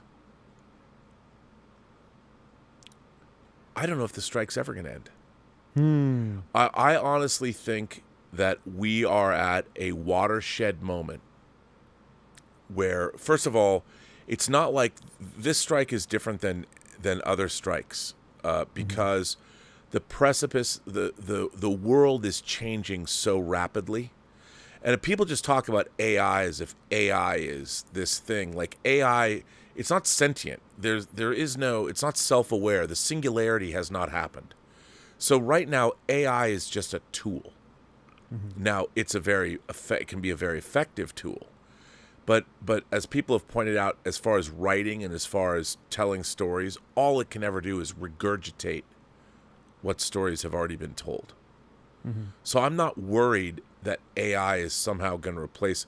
Look, I do think in 20 years, people are going to come home and they're going to say, I want to see When Harry Met Sally, but I want to see Marlon Brando, and I want to see Gene Simmons, not Gene Simmons from Kiss, but Gene Simmons from Spartacus, or pick your actor.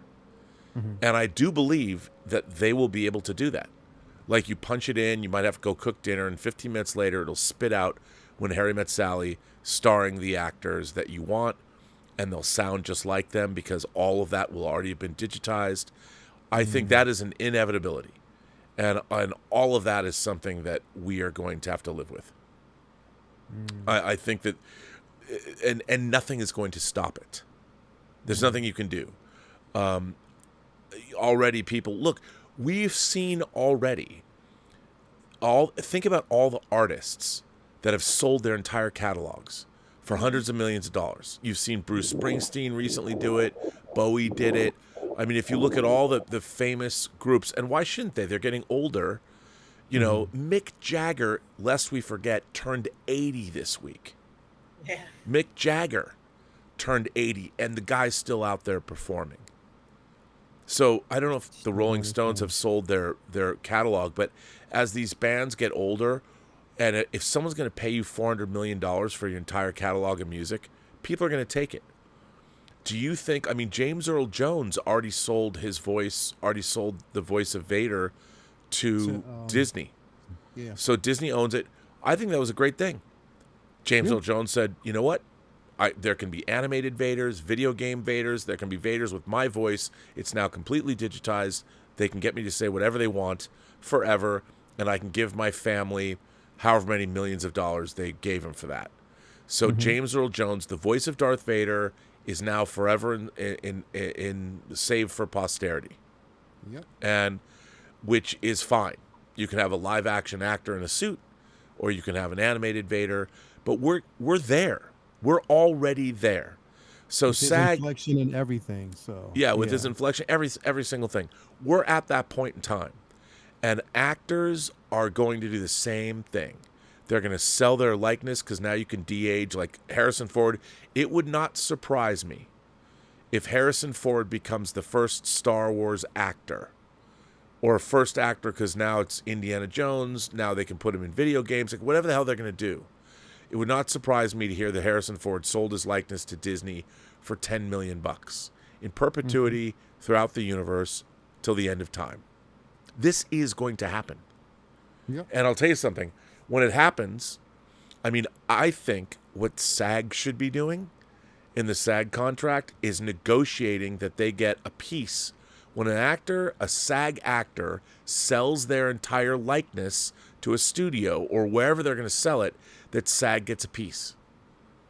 I don't even think they're thinking that way. Because I think that the Screen Actors Guild is a good, these are good unions. The Writers Guild is good, the DGA is good, and SAG is good. But the fact is, the world is changing. And, you know, we're not going to allow background actors to, we don't want digital. Well, first of all, digital actors is another post-production issue. If you're going to make a low-budget horror movie, no one's going to be using digitally generated actors in the background. Like if you're doing a restaurant scene and somebody gets in a fight in a restaurant, you're going to need real actors there because putting digital actors in it's way too expensive. You're talking about rotoscoping, you're talking about motion control. It's all digital, but there's no way that it is more cost effective not to have real actors in a scene where you need people or people walking by. Where it might help, you know, Lord of the Rings used Massive 20 years ago where they had individual figures that were controlled by the computer that you could give them things to do. There's already, look at video games. Yeah. You know, there's all that stuff is already there. So I think what's happening now, and it was going to happen inevitable. It was inevitable to happen. But we're talking about the future of all forms of entertainment. You know, the Writers Guild it's I'm getting off topic, but what they are fighting for is an outmoded, outdated model. And the studios who don't have any money now, they're not flush with cash. You know? And there's like a lot of the things, somebody pointed this out to me. I did a Robservations the other night where I talked about the fact that, you know, when Netflix in 2019, when they wanted to re-up and show Friends for another year, Netflix paid Warner Brothers $100 million to show Friends. So it doesn't matter. When they made that deal, Netflix does not owe the actors from Friends anything. Warner Brothers does because they were paid the rights. Now, I was pointing out because Sean Gunn said when he was on Gilmore Girls that he was owed money by Netflix because of how many people watch it. I did not know. I was corrected. I mean, Gilmore Girls, same thing. Warner Brothers would pay they're the ones that made the show. They would owe the residuals. But Netflix actually did make like A Year in the Life. They made their own version of Gilmore Girls, or they co-financed, in which case, yes, if it's a hit, they would in fact owe residuals. But there was still the underlying deal at Warner Brothers. Netflix did not create Gilmore Girls. Now, they might be considered the production company of note on this new show that that Sean Gunn's a part of. I'm not sure. But if Netflix is the production company, then Netflix owes residuals. But if they're not, if they're just licensing something, they don't owe. So it's all very crazy. It's a sticky situation. And now everybody's, and I was saying this, everyone's like mad at Netflix. Well, you know, so here's the thing. The Netflix business model is the people who watch Netflix are paying for subscriptions. But your subscription buys you everything on Netflix's platform. So, okay, Stranger Things might be really successful on that platform, but that doesn't mean and everybody that has Netflix gets to watch Stranger Things, But so the real question is, does Stranger Things, because it might be that every person who has Netflix watches Stranger Things. It's the most streamed show that they've ever done. Yep. Well, now what people want is they want a piece of that. You know, and the actors want a piece of that, the writers want a piece of that. But the thing about it is the money that Netflix is getting from people is the same. Like, they're not getting more money from people because they all watch Stranger Things. It's on their platform. They still have to pay for all the other shows that they're getting, whether it's Squid Game, whether it's documentaries. So people are saying, well, we want to share in the success. Well, how do you define that when it comes to a streamer who's making money from a subscription? And that subscription is paying for everything. Just because one show hits, what about the 30 that don't? So how do you define? People are looking for residuals that from things that don't exist. Or it's a different model. It's a whole different mode. And I think that if something is successful, sure, pay people. But really, if you work for a streamer and you work for I believe that people should get paid more up front, and that's it. Because the residual model worked because the owners, Warner Brothers, was able to sell the show into different markets. So, you know, you sell Friends to countries, Germany, France, England, the Netherlands, and they have to license. They have to pay a licensing fee to show those. Every country that a show went to, they got money. The people who worked in television made the real money when those shows went into syndication around the world, because each country was paying a licensing fee, and that would be distributed amongst the people that had contracts. Remember, the producers, the creators, the actors, whatever their deals were. I'm sure the Ross and Chandler and the Phoebe, the actors all had great contracts. But then they had money distributed as the show brought in more money, as you sold it again and again and again and again and again. And when it would air, the reason you have residuals is because you have advertising dollars coming in that was paying for the show. Well, that doesn't happen anymore. Yeah. So they're asking for these residuals, and I just don't think that, who are you supposed to talk to about this? And I'm all for, I'm an independent filmmaker. I'm lucky if I see, with Tango Shalom or now the White Devils, I'm lucky if I see a dime from movies. I mean, I think Brett Pierce is in the chat. By the way, Brett, we got to talk about this show. But so Brett Pierce, they made The Wretched, right? And during COVID, The Wretched became the #1 movie in the country.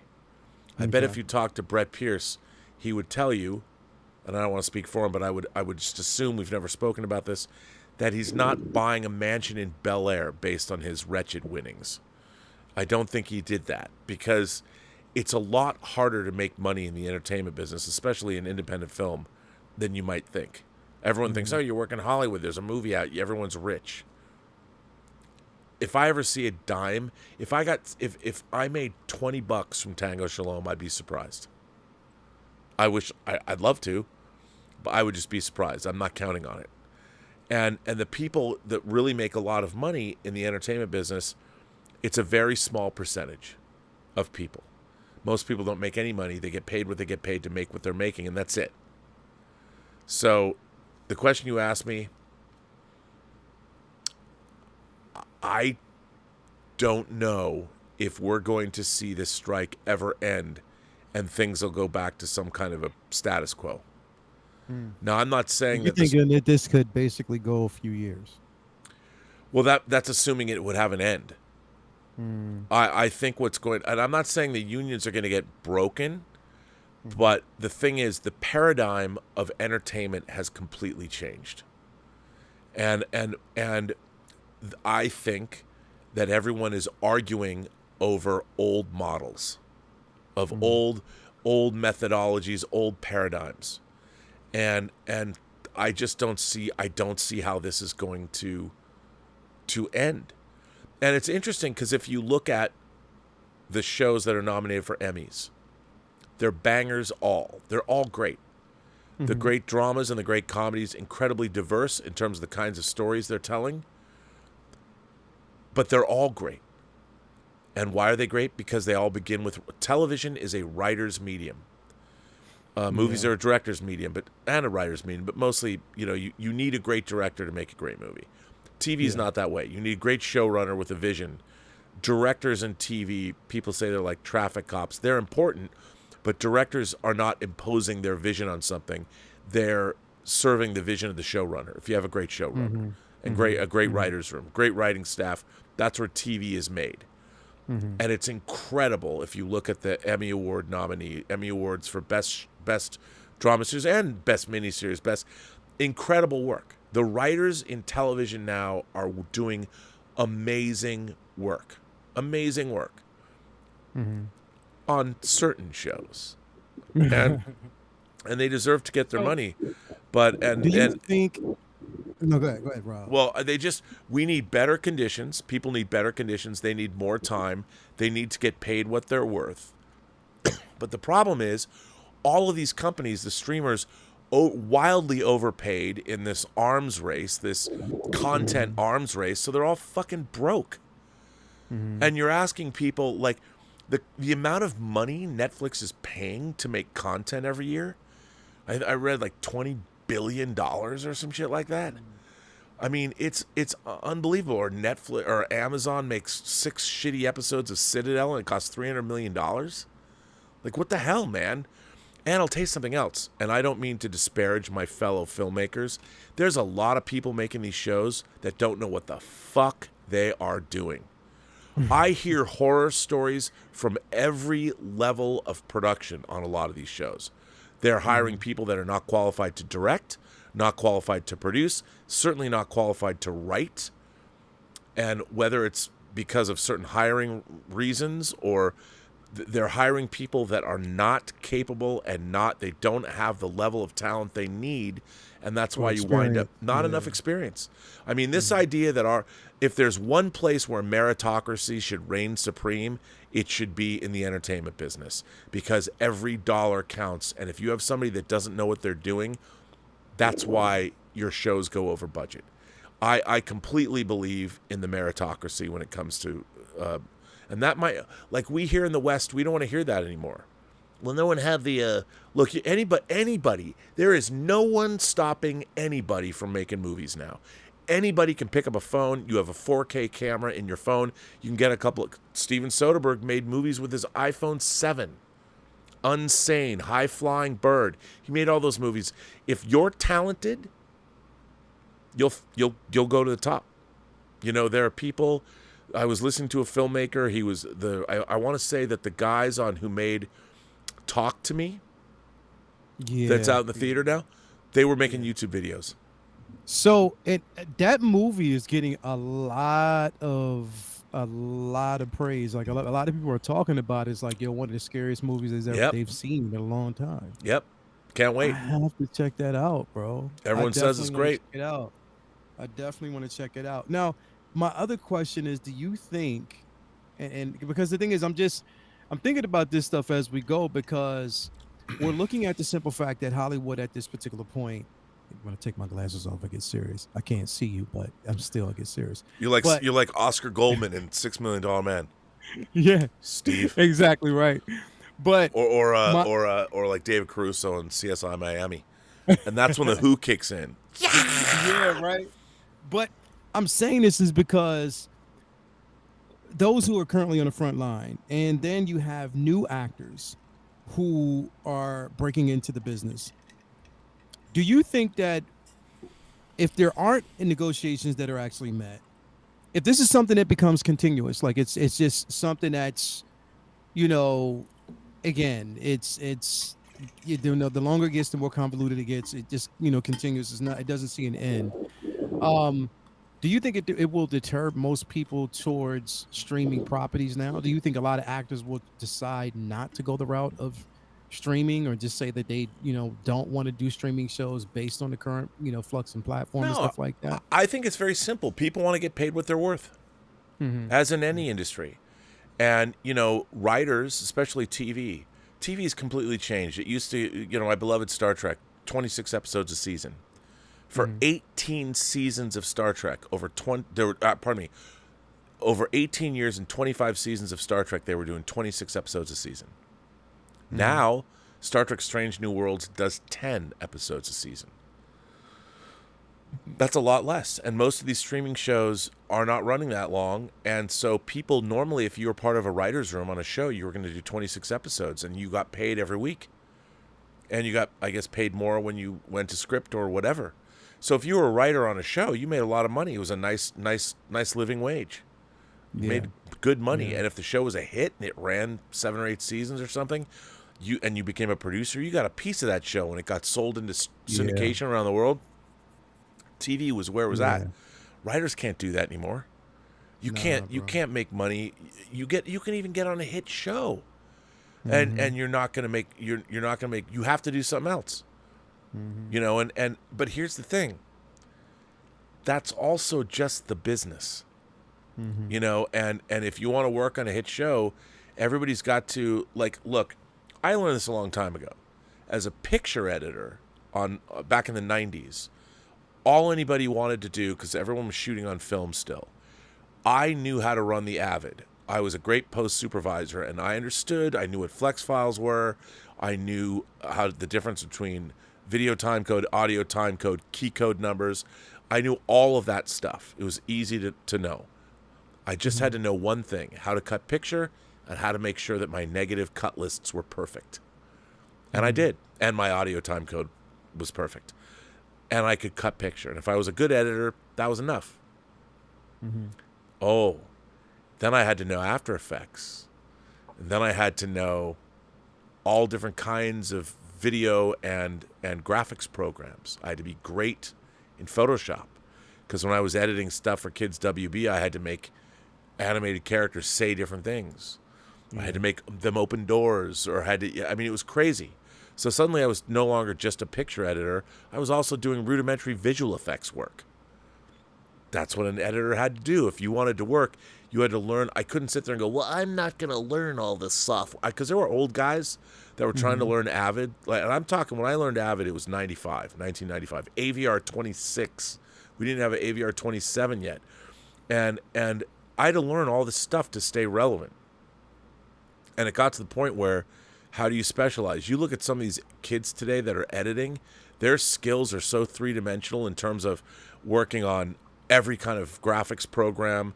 You can see YouTube work that's incredible now. I mean, I still love cutting picture. I still love cutting film, because that's my editorial. That's where I like to live, and I don't have to deal with that. You know, I know stuff to know how to do everything, but the thing happened to editors. Then you became union editors and all that, but the world changed, and people. I mean, everybody wants a living wage. That's gone. Those days are gone. 26 episodes a season, all of that's gone. What you have to do if you want a living wage, then they have to figure out ways. You got to pay more money. Hire people that know what they're doing. If you hire people that know what they're doing, you pay them well, and you don't have problems. You don't run over budget. So 6 40-minute episodes of Citadel don't have to cost $300 million. You don't have the Russos with their own editorial thing and then an editorial thing for the people that are cutting the show. I mean, that's insanity. It's insanity, and there's all kinds of profligate spending that's happening and craziness that should never be going on. Here's the one thing that used to be true. People on a film set, especially on a studio film set, it was like watching a crack commando unit. Nothing was better. And I, luckily, is in the aughts, I was on the sets of these huge movies, whether it was X-Men, Chronicles of Narnia, Superman Returns, that I was running around with cameras, making these documentaries, watching the people make those days. The people that worked were amazing. If you were working on a $200 million studio movie, no one put up with. If somebody cost the production, they were gone, man. Nobody put up with any of that bullshit. You're watching people that knew their job. Sometimes things got away from people, and things would go south. But for the most part, on all these huge budget movies, I was watching them. It was pretty impressive. It's not the case anymore, for a number of reasons. Definitely changed. But back to the original thing, I don't know, man. That's why I'm really curious to go. I'm really curious to go to this producers event tomorrow because I just want to walk around and over eavesdrop on people's conversations and hear what people are saying. Because, look, all anybody wants is the same thing they've ever wanted. They want to see great movies and television. They want to be wildly entertained by great stories well told.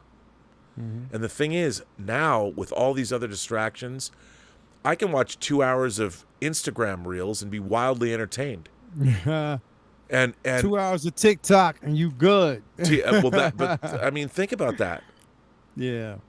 I mean, that's the reality of where we're at now. And if you're a filmmaker, you better show me something better than 2 hours of Instagram, because you're competing with that now. Mm-hmm. You're competing with video games. I mean, it seems like people would know this, but you are. And when there's more interactive entertainment, when people could start calling up their own movies, I think I'd like to watch. I had a dream last night, and I dreamt that I was take your pick. All the Snoop Dogg and Wesley Snipes as Nino Brown from New Jack City, and Rudy Ray Moore as Dolomite, and Richard Roundtree as Shaft, but young Shaft. They were all in this rom-com where they were now dads, and they were taking their daughters to Europe for the first time. But it's got a hip-hop score by the Sugar Hill Gang. And you punch that in, and you're going to get that. I mean, and people might laugh. We're there. We're not quite, but we're there. And that's what's going to happen in the future. And if that's the case, who needs writers? You've got the entirety of human history that has been digitized, all the way going back to Greek myth. Every story ever written, every movie ever made, every TV episode ever done. Gosh, I want to see Adam 12 or Emergency or whatever. I want to see the $6 Million Man starring, Ryan Gosling's in The Fall Guy, which I can't wait to see because that movie looks hilarious. But Ryan Gosling is Lee Majors in Steve Austin. It's the $6 Million Man. And not only that, I want to watch the entirety of that series with these people and starring in the lead roles. I mean, when you can do that, where are writers going to be? And this is an inevitability. I don't want to watch that because you're just going to get variations on a theme. I would much rather see original material written by great writers. I mean, look at look no further than the Emmy Award-winning shows. They're great. The comedies and the dramas, what an incredible lineup of work that all begins with the writers. So you can't say that great writing is never going to be irrelevant. Never. Not at all. And that's the thing, is that's the biggest thing, is great writing. And and the thing is, I can't speak in terms of the writers and great writers that are actually out there right now who put in work day in and day out. And this is what they're fighting for right now. They're fighting for, just the recognition and appreciation that, we have been, eking out some incredible content. Not all of it's good, but the majority of it is. You know what I mean? Yeah, there's a lot of great content. Again, pay them what they are owed and get back to great writing. Like, literally. But you're asking that. See, here's the funny thing. Someone's like, Bob Iger makes $27 million a year. So the thing is, Bob Iger's salary has nothing to do with it. That's what Bob Iger is in charge of a multinational corporation that doesn't just make movies and television. They have a cruise line. They have amusement parks. And everyone wants to say that yes, do captains of industry get paid a lot more than their workers? Yeah. And there's a complete disparity there. But the problem is they're getting paid what the overlords on Wall Street or whatever. No one's going to sit there and go, I should take less money than I'm. No one's going to do that. If someone's willing to pay because he's running a corporation, how many people on planet Earth get paid as much as Bob Iger does? If you look at the captains of industry, the people that are making salaries, or hedge fund guys, taking home $100 million, $1 billion a year. The reason they're getting that money is because there's only very few of them on the planet of 8 billion people. There's only how many people, how much money does the guy who runs BlackRock, Mr. Fink, his name is Mr. Fink. I mean, it's his last name is Fink. I don't know what his first name is. How much money does he make a year? And they're involved in almost every major corporation that exists. Should he get paid less money? That's never going to happen.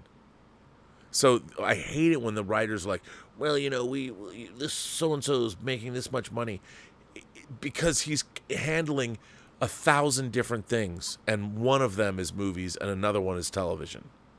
That's why he's making the big bucks. So what he gets paid will never relate back to what you're getting paid, because what you're getting paid is based on how much does it cost to make it, first of all, and what is the return. So if you're making a TV show, how much does it cost to produce that show, and how much is the show getting back? And in the streaming age, how do you show that? How do you show how much a show is worth? And that's the problem. It used to be easy to quantify. People are like, well, they don't show us your numbers.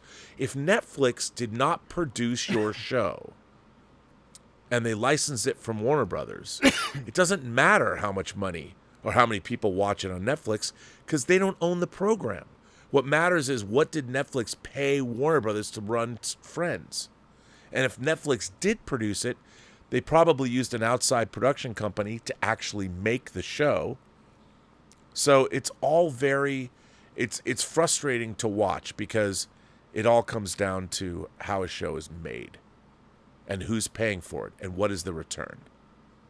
And each show and each movie is an individual business. That's another problem. Is every movie that's made is its own LLC. And hopefully you make an independent movie that gets picked up for distribution and somebody pays you for it. Like, if you make an independent movie, like I'll use an example. Joyride. So Joyride was made pretty independently. It plays at South by Southwest or whatever, plays at a film festival, gets really good notices. So let's say, and I don't know if these numbers are true, I'm just making them up. Let's say Joyride costs $5 million to make. Somebody raised $5 million to make Joyride, costs $5 million to make. And when it plays the festivals, somebody might buy it for $10 million. They buy the movie. Now, the filmmakers could make whatever deal. The actors, if the movie gets bought, if the actors were SAG and the movie gets bought by a SAG signatory, then you have to figure out how the actors are going to get paid based on whether or not they were SAG, whatever. But the filmmakers, the writer, director, or whatever, you make a movie for $5 million and somebody buys it from you for $10 million, and if you have points in the movie, that's a pretty fucking good payday. Now, if you have a good agent or whatever your sales company was, or whoever brokered that deal for you, hopefully they got you some more money. But if you make a movie for $5 million and it sells for 10, and you pay your investors back, that's an epic win. But that might be the only money you ever see from that movie. And if Joyride comes out and makes $100 million, maybe your deal, you get a little bit of a taste. But for the most part, you might not. So if you've made Joyride for $5 million and it sells for 10, that might be the only money you get. And you, as the director or writer, you might get $250,000 or $500,000, and that's pretty great. No one's going to complain. But it all depends on what you're doing, and that's why it's also hard, because they're acting like the studios did business the same way for 100 years. That way of doing business is gone. So It's tough. I mean, it's it's just interesting, because, like I said, we definitely, despite all, we know that they need to be paid. We know the actors there needs to be an agreement, but people don't deserve. I mean, I hear that, but then I just go back to the simple fact that people don't deserve to get kicked out of homes. People don't deserve to have to basically struggle. If you're part of a mechanism or part of a process that garnishes like success, then you should be able to reap the benefits of that success in some way. No doubt. And the simple fact that these these writers and some of these actors aren't really getting that back. It's just like, they're exposing certain things, certain aspects of Hollywood, but like you said, it's working off of an old system that was put forth, and they need to change it. I guess it needs to change at this point, or they, especially, even when the plan itself, the process was developed, they did that without any inkling that streaming was going to be, the way of the future, and it was, going to be a part of it. So now I have to say, and I'm going to get to everybody's super chat, but since we're talking about this, Andrew Christie sends in a $50 super chat, and he says, on a semi-related topic, a work colleague of mine got to test out Apple's Vision Pro, that's their new headpiece, a couple of weeks ago. He said it's one of the most insane things he's ever experienced. It's world-changing, and thinks it'll put theaters out of business for good. Now, I have heard this, because when you put it on, the illusion that you're watching a giant screen, you'll be able to scale the screen to be however you want it. So you can make it look like you're sitting in a theater with a bunch of people if you want, or you can link up and literally say, hey, tonight we're gonna have a watch party, and you'll be able to sync what movie you're watching, and you can link up with 100 people. Yeah, 100 people, 100 friends of yours, and do watch parties where you could literally look over and see someone's avatar, and you'll never have to go to the movie theater again. Now, all of this is coming down the pike. And I've heard that about Apple's. I haven't experienced it myself. But even if you can have surround sound, I mean, I love surround sound because I like sitting in a sound field, a sound environment.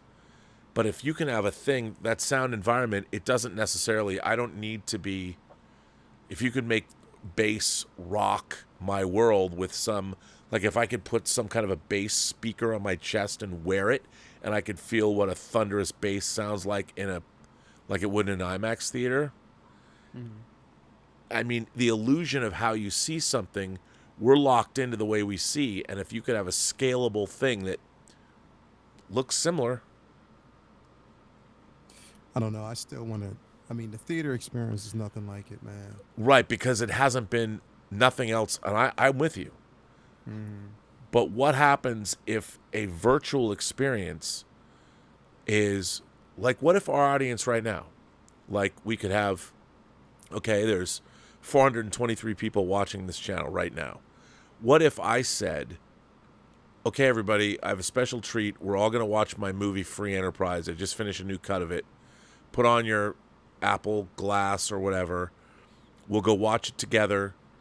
I'll walk out in front of you. You can watch me walk out, and I'll give a speech, and you're all sitting there. Whoever's watching comes in, and I can actually see whatever your avatars. I mean, it's like what Second Life promised and all that stuff, but now we're going to get it for like we've never had it before. And you could sit there and watch the movie, all of you, together. You could hear each other munch on popcorn. It's just you wouldn't be in the same room. It's going to be, I mean, the stuff that we are going to get with AI, like people are thinking that AI is so, it has so many implications. And all we have now is really basically chat bots. But, when you think AI is like, oh, they're going to write legal briefs or whatever, AI can now pass the bar. You can give the bar exam to an AI, and it'll take the bar exam, and it'll know just by scrubbing the internet all the information it needs. This is just the beginning. We're at the very early stages of all this. It's going to be pretty wacky, man. But yeah, writers and artists should get paid what they're worth at the end of the day. Yeah, they should. That's what I'm saying. I want to see that. And because we want them to get back to what they know and, what they're, what they can give us, like just the gifts that they've been blessed with. But at the same time, I'd rather sacrifice my needs and my wants for just a level of enjoyment, just to make sure that people are treated fairly. That's just the way I would do it. Right. No, I agree. I mean, here's the thing. We want our civilization to work. Mm-hmm. And that's why I've always said, people are all this stuff about, oh, this is so woke and all. No. Yeah. It's all about people who exist, having their voices heard and being able to live the lives that they want to live, that they deserve to live. That's what civilization is. And what we want is our civilization to work. And we've got one side that wants to limit things and another side that wants to give everybody free reign. We need to get back to understanding, how can we make living better for everyone? Yeah. How do we do that? How do we make, I've often said on this show, the most precious commodity in the universe is a human being, because there's only one of us. There's only one of each one of us. We're the most unique, precious thing in the universe. I mean, yes, there are twins and all that, but even twins are different. Human beings are the most precious commodity in the universe because of all the things that we can do, all the things we can experience, all the insight. What has, as far as I'm concerned, until we meet, if there are UAPs, okay, great. But right now, look at what humanity has been able to do. All the stories we've told, all the technology we've created, all the medicine we've been able to figure out. Human beings have done miraculous things. Unfortunately, we've also done awful things. But for the most part, the universe, we were brought forth through the universe, and there's only one of each of us. And when we're gone, we're gone. There will never be another one of us ever in the entire infinitude of creation. So shouldn't we want to make our lives the best they can possibly be for the time that we're here? And I think that's where the focus of humanity should really be. Mm-hmm. Because imagine, and also we are destined to go. The universe is waiting for us to go experience it. It's not going to happen in my lifetime, but we are destined to somehow colonize the rest of the solar system and go to the stars, because it's all out there for us to find. And the universe that spawned us is waiting for us to go back to it and discover what's out there. And however long that takes, it's waiting. It's waiting. That's what our destiny is. And I don't mean like travel around in Star Trek. I mean literally go out into the universe and find out what is there to find out. Because the more we find out about that James Webb telescope, every time they point it someplace, people are like, oh my God, look at what the James Webb telescope has done in just a year. It's thrown cosmology into a whole tizzy. All these assumptions we made about the universe are wrong. And that's one telescope. It's crazy. Mm-hmm. The future is bright. If we can Real survive. bright. Michael says Biodome is his guilty pleasure. What's yours? Come on, RM. You haven't said much. We've been talking. I don't want to be one of those guys that likes to listen to the strike, gentlemen. I can't talk about the strike. So Michael wants to know, what are your guilty pleasures? My guilty pleasures. Well, I think somebody asked this before, and mine are always going to be blaxploitation or sexploitation films. Are some of my guilty pleasures. Is the other film about the I think it's the kids who it's a New York based film from the 1990s. It's an extreme guilty pleasure. Kids. Are you talking about Kids? Larry Clark's Kids? It might be. And we talked about the film, it was so long ago. But I'm trying to remember what the name of the movie is. I'm going to give you an early preview of Let's Get Physical Media. Do you know what I got today or the other day? The Sensual World Oh of Black wow, that is fantastic. Emmanuel. There we go. Wow. There we go. This 24 feature films, all the Laura Gemser. So, for those of you who don't know, Emmanuel was a film series that began in the mid 70s, directed by a Frenchman named Just Jacquin, and or Jacques, whatever he pronounced his last name, starring Sylvia Crystal. There were 3 Emmanuel films, but and they were sensual, softcore, Euro, based on a novel. But the mantle was taken up by Laura Gemser, who is Black Emmanuel. And she was actually in one of the original Emmanuels as a masseuse. But so, talk about blaxploitation films. First of all, the funny thing about Laura Gemser is she's actually from Indonesia. So she's not Black African, but she's Black Emmanuel. There's cannibal movies, there's horror movies, there's sex movies, all within this film series. And Hell yeah. Severin just released this box set, and it comes with this incredible book. This book called this is great, the Black Emmanuel Bible. Yeah, sounds so good. And this actually, the book is fascinating because the book was done by Kira Lajanisi, and she did this book called House of Psychotic Women that's all about female exploitation films. This book is great, by the way. And they released a box set of films to go along with that, and she edited the Black Emmanuel Bible. I've been reading this book. This book is awesome. There's all of these articles and essays and analysis of the Black Emmanuel films. And I, of course, have my beautiful German box set of the original Emmanuel films. And I feel very fortunate that I live in a world where not only do I have this box set, but that somebody felt the need to put all 24 versions of all the Black Emmanuel films in one box. I just thought I'd bring that up because you said your favorite. Where did you get it from, Robert? I ordered this directly from Severin. Okay.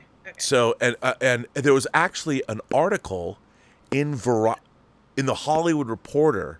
It was either in the Hollywood Reporter or Variety about this box set coming out. I have never read a story in the trades about a box set from Severin. Severin does the Lord's work. I mean, there's amazing. This runs the gamut of every kind of exploitation movie you can imagine. I mean, it's incredible. I remember her in the original Emmanuel series as well. As you said, she was in the one where they're either in Indonesia or Thailand, and that with Sylvia Christie, of course, and yes, and she was very good in it. And yeah, I see the Variety article about it. The Sensual World of Black Emmanuel Blu-ray box set offers a different gaze at the sexploitation series' complicated legacy, and I do absolutely savor blaxploitation films like this. This is exactly what I like. It is a guilty pleasure, and I admit it. I love it. I love it all. Well, and the movies, I mean, some of them are directed by Joe D'Amato. There's all different kinds of films in this box set. But what's great is we live in a time where somebody decided to make this. I mean, I've been buying home video since 1980, and I could never get this. I can get it now, though. Yeah, I'm probably gonna pick it up. But now, my girlfriend looks at me and goes, "Why do you want that?" It's beautifully made. I think it's beautifully made, and it is obviously an adult film, but it's made with such taste, as far as I'm concerned. And well, there's all different. The thing is, the Black Emmanuel series is like every different genre, so you can find different strokes, so to speak, for different folks, depending on what you're looking for. Thank you for sharing that. Yes, I hope people who watch Let's Get Physical Media aren't bored when they see that, but I did get it this week. I got some other things from Severin too, but as what Severin puts out is amazing. Well, the other film I was talking about, and for some reason I can't find it, but they had an article about how directors are afraid to put sex in their films, and it was like the 25th anniversary of this movie. It's about people having sex in New York. I can't remember the name of it. You said it was School Bus. Is it called School Bus or something bus? What's the name of that film? No. School. It's I can't remember what it's called, but it's a film about people just. I think it was made in the late 1990s, early 2000s, and it's about the sex scene in New York, and it's actually a pretty good film, but it has some very salacious scenes. Oh, in it. short. However, Is it Short Bus? yes, that's It's the John. one. It's John Cameron Mitchell after he made his big breakthrough movie. Why am I drawing a blank? It's right. I have it right over there. Hedwig and the Angry Inch. And then what was interesting about how that film was made was that the actors actually got to know one another as a group. So when you see these scenes where there's sort of they're kind of meeting up for these orgies, they did meet up and became very, very close. And that was one of the essential parts I think he felt needed to be done in order for the film to feel authentic, as if these were people who kind of trusted one another. Because you're not just, for the most part, a lot of these people are, trust the people they're with because they've known them for a long time. And for their performances were better, especially their sexual performances. So it comes across authentic because it actually is. And yeah, because they really did. They really got down. Now, Lael, speaking of guilty pleasures, if you ever watch a John Campea show, you'll hear about this. But this was announced today. Yep. Announced today as it's coming out in many different editions, including like a 4-disc set. And I know what I'm going to show you. What I'm about to show you, you're going to say, "Oh, I'm just all over that." Probably one of the triumphs of all of Western civilization led up to this movie. And of course, anyone who's ever seen it never forgets it. And the Germans have decided to put this out in multiple editions. And I'm going to show it to you now. And I know you're going to want it. That's Vanilla Ice. In his movie, Cool as Ice. Look at this. 500 each, playable worldwide. There are 4 different editions. There's the 2-disc padded media book, the 2-disc media book, the 2-disc digibook, and look at that, the 12-inch 4-disc edition with the booklet, a poster, a slip mat, and a sticker. Come on, man. You know you want it. I know you want it. Setup was amazing, bro. Like, cause you had me in. I was all in on it.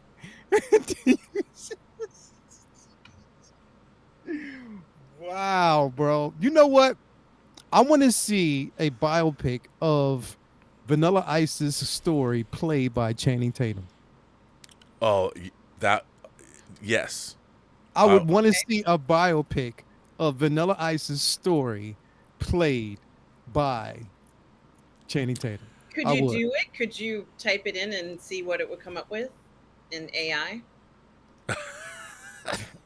You can, right? You can put in biopic of Vanilla Ice played by Channing Tatum, and then the trailer. You'd ask them to make a trailer of a movie of that. I just think Channing Tatum should remake Cool as Ice. Yeah. And Ron H. Yep, they should call it Ice Ice Baby. That should be the name of the movie. Ice Ice Baby. Who would you get to play Suge Knight? Ving Rhames? Is he too old? Who would I get to play Ving Rhames? Of Suge Knight. Oh, damn. See, you never know what you're That's going to tough. get on Midnight Musings. We go from UFOs to Vanilla Ice to The Strike to Black Emmanuel. Yeah. To now Vanilla Ice. For the setup. You set it up so perfectly. I was in. I was all in. I was like, are you yes, telling me I that am. you're not in now? Bro, like I'm laughing my ass off right now because I'm like, it's like you did it. And then you just said the name so quick, Vanilla Ice, and that was it. To set up the presentation, that was amazing, bro. That was amazing. Not as a Kudos. dude. When I saw this, because John Bravo. Campy always says this is his guilty pleasure movie, and when I saw this, I immediately tweeted, I'm like, John Campy is going to be all over this. I might be able to get him to buy his first piece of modern physical media, because, and I've got only, I'm like 500. There's only, even though there's five different versions, there's only 2,500 total in the world. I've got to have Dieter get me this because it's German. You can only get it in Germany. God bless the fatherland for giving us this. Wow. Ice. Cool as ice. Yo. man. Damn. That's funny. I know. That is hilarious, bro. I'm now going to be under pressure to get the box set. See what I did there? People are like, what? Come on, pressure, man. Yep. Do. Under pressure. Yeah. I should have explained my joke and just let it lie, but I couldn't. We got it. So, yes. So there are a lot of people who sent in all kinds of super chats. Brian Evans says, John Campy is wrong. Top Gun 2 beat Mario Brothers totals. Yeah, but Top Gun 2 came out, it came out last year. So John was always talking about Mario Brothers was going to be the biggest movie this year. But yeah, Mario Brothers did not make $1.5 billion. Joe Panora says, can there be a double PSYOP? Laugh out loud. I'd say the best PSYOPs are probably double and triple PSYOPs. So maybe. Rebel Sky sends in a $20 super chat and says, hi, Rob, Sire, Empress, to the eloquent royalty crew. I bow to a king. I'm happy I got a raise, so I'm giving back, and now I can finish my novel. You and RM inspired me to get it done. I made you characters. I'd love to get you a sample. Please do. We'll read it aloud. We'll have a reading. And Lael wasn't here when you sent this in, so Lael's here, so you got to make him a character too. But let's do a reading. We'll support. We'll when it comes out, we'll I'd love to do a reading. if you'll self-publish it, we will we'll put you on the show and make people buy the book. And since you're calling me sire, it's the least I can do. Scott Bartholomew says, first contact would be a global shit show today. Can you imagine? Can you imagine what would happen if aliens did come to Earth today? I mean, People would deny it. They would say it's not actually happening and go back to their TikTok videos. Yeah, it'd be amazing. This is interesting. JS says Chuck Schumer already read this. Already heard from Grush's witness weeks ago in the Senate Intel Committee behind closed doors. The Senate passed the UAP Disclosure Act of 2023 last night. It's all real. Read the deets. Well, okay. Like we said, if it's real, now it's time. If it is all real and the evidence is there, everybody needs to come forward. No more whistleblowing. Just admit that we've been collecting this information since the 30s.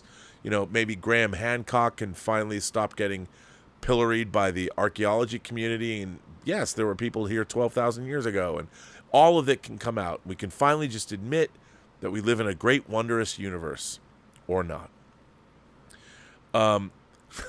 Tony Reyes says, look, man, I only need to know one thing, where they are. That's from Aliens. Kick ass, man. Kick ass. You are right, Tony Reyes. Oh, yeah. Tony Reyes, with he's done well, by the way. He's got a very cute wife who would help him build Gundam models. I mean, come on. That's what I'm talking about. Yeah. And I've even seen evidence of this live on a stream, so I believe her. Jay West says, would you make sweet love and marry a Skrull? Well, you know what's really, we've talked about whether or not you would have sex with an alien, and Nick Fury has an alien wife. Who would have thought that Nick Fury would become the most progressive man in the Marvel universe? I mean, and his wife was hot. Although, I gotta say, I was kind of a little disappointed. Like, did she stay in human form the whole time? Because at the end, when she's like, I just wanted you to look on me as I really am. And I'm like, what? Like, I mean, if I was married to an alien Skrull, I'm like, come on, baby. Turn into your normal self and come out of the shower for me and walk across the room. I'd be totally fascinated. I thought that was weird. I mean, I didn't like the idea that Nick Fury did not. He's married to a I swear to Skrull. God, you are the real life version of Captain Kirk. I swear to God, you are. But if you're married, you married to. Don't you think it's crazy that if you marry a Skrull, you just are going to make her stay? Isn't that like total antithetical to what Nick Fury was supposed to be doing for the Skrulls? Is finding them a place to live where they can be themselves? Because she did say that if it was just me, if basically if we were together and I just remained who I really am, would you stay or would you, and he was like, I guess you'll never know. But But isn't that weird? Because they were married. I know. And he knew she was a scroll. Like he knew course he knew that she she was a scroll at some point. You know what I mean? I just thought my man Nick Fury was able to go, intergalactic. And I don't like the idea that he married a Skrull and didn't allow her. I mean, admittedly, she turned into a very beautiful woman.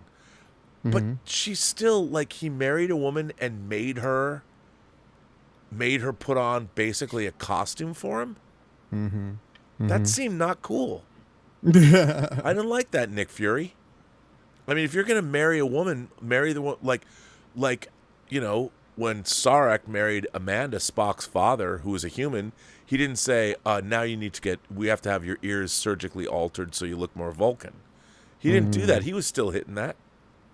Yes, he was. And so I would think Nick Fury would go for a little bit intergalactic afternoon delight. But no, apparently because he met her and didn't know she was a Skrull? That was a little I need a little bit more clarification, Marvel. I want to write an essay about maybe I'll do a whole show about Nick Fury's relationship in Secret Invasion. I need to know more about it. That's the thing, like it's like you think about it, it's like how is the anatomy? I mean, internally, externally, how is the anatomy of the Skrulls? Yeah, man. Like, how do they have similar reproduction systems, like reproduction organs? Like, do they, literally, you would have to think about all of that. You know what I mean? When it comes to the Skrulls, you know what I mean? Like, it's a tricky situation, and is that like it was his dead wife's image? Okay, Yeah. if it's I know, but it's his dead wife's image, but so that's even weirder, isn't it? I don't know. Yeah, that's It's all a little weird to me. yeah. So he stayed. I mean, all that, but he made her. He forced her to. I don't know. It's just a little weird. But I'd want to know how she tasted. If you know what I'm saying, I'd have to go for that. I'd have to check that out. I have to get my cheeks a little wet. These cheeks, do some work. Watch out for salmonella. That's all I'm gonna say. Oh, that's harsh. Wow. So Jay, I would make love to let's make sweet love and marry a Skrull. I mean, I would if I fell in love with her. Greggy Gilgan says, sure, but do the aliens believe in us? Well, that's true, dude. That's very interesting. I mean, that's another question. If there are non-terrestrial or aerial phenomenon here, or something crashed here a long time ago and we've reverse engineered that they were long dead and they were reverse engineered, or who's to say that there was not some kind of a human civilization here, like Graham Hancock says, 12,000 or 20,000 years ago, that had sophisticated technology that allowed the pyramids to be built, that allowed Easter Island statues to be built. Who's to say they didn't, and this was the result of their technology? I don't know. Could be.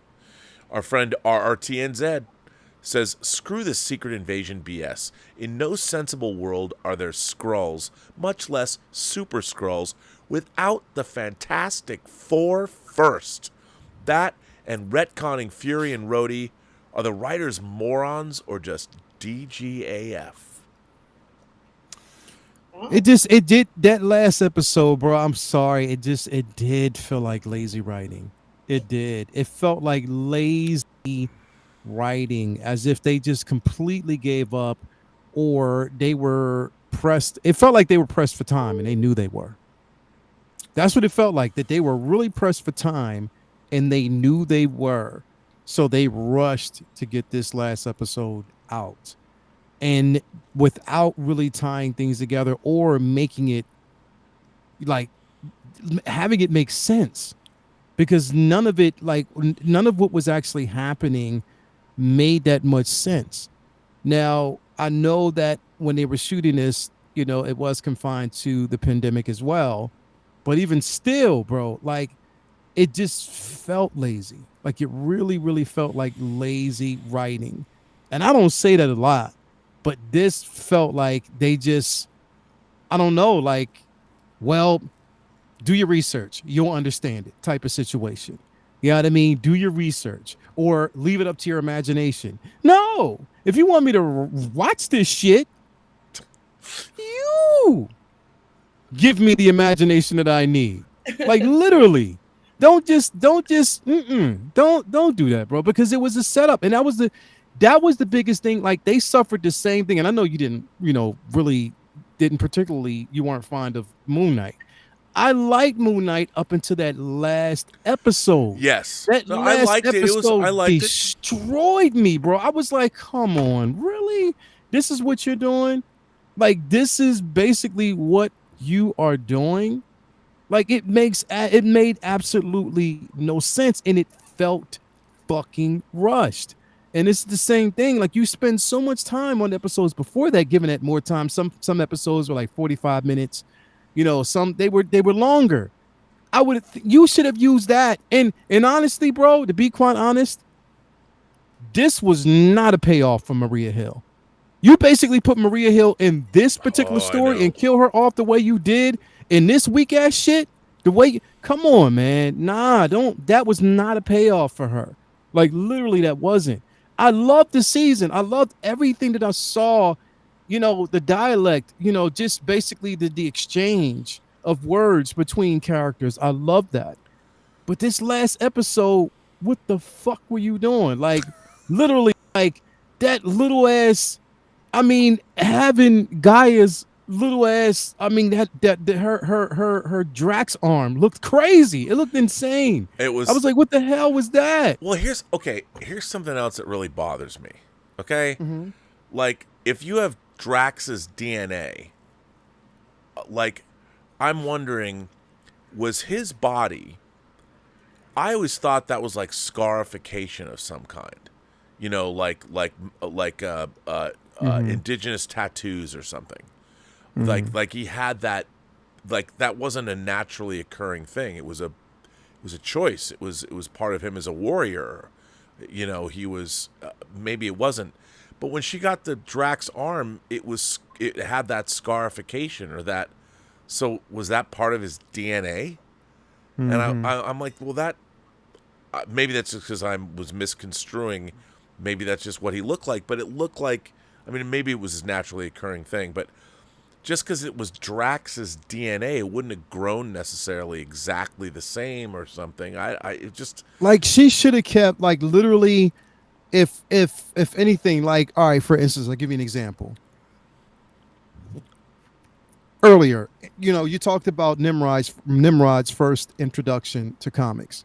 And when we saw that character, and even him versus Rogue at that time, when she took on the powers of Logan, she took on the powers of Colossus, she took on the powers of Nightcrawler.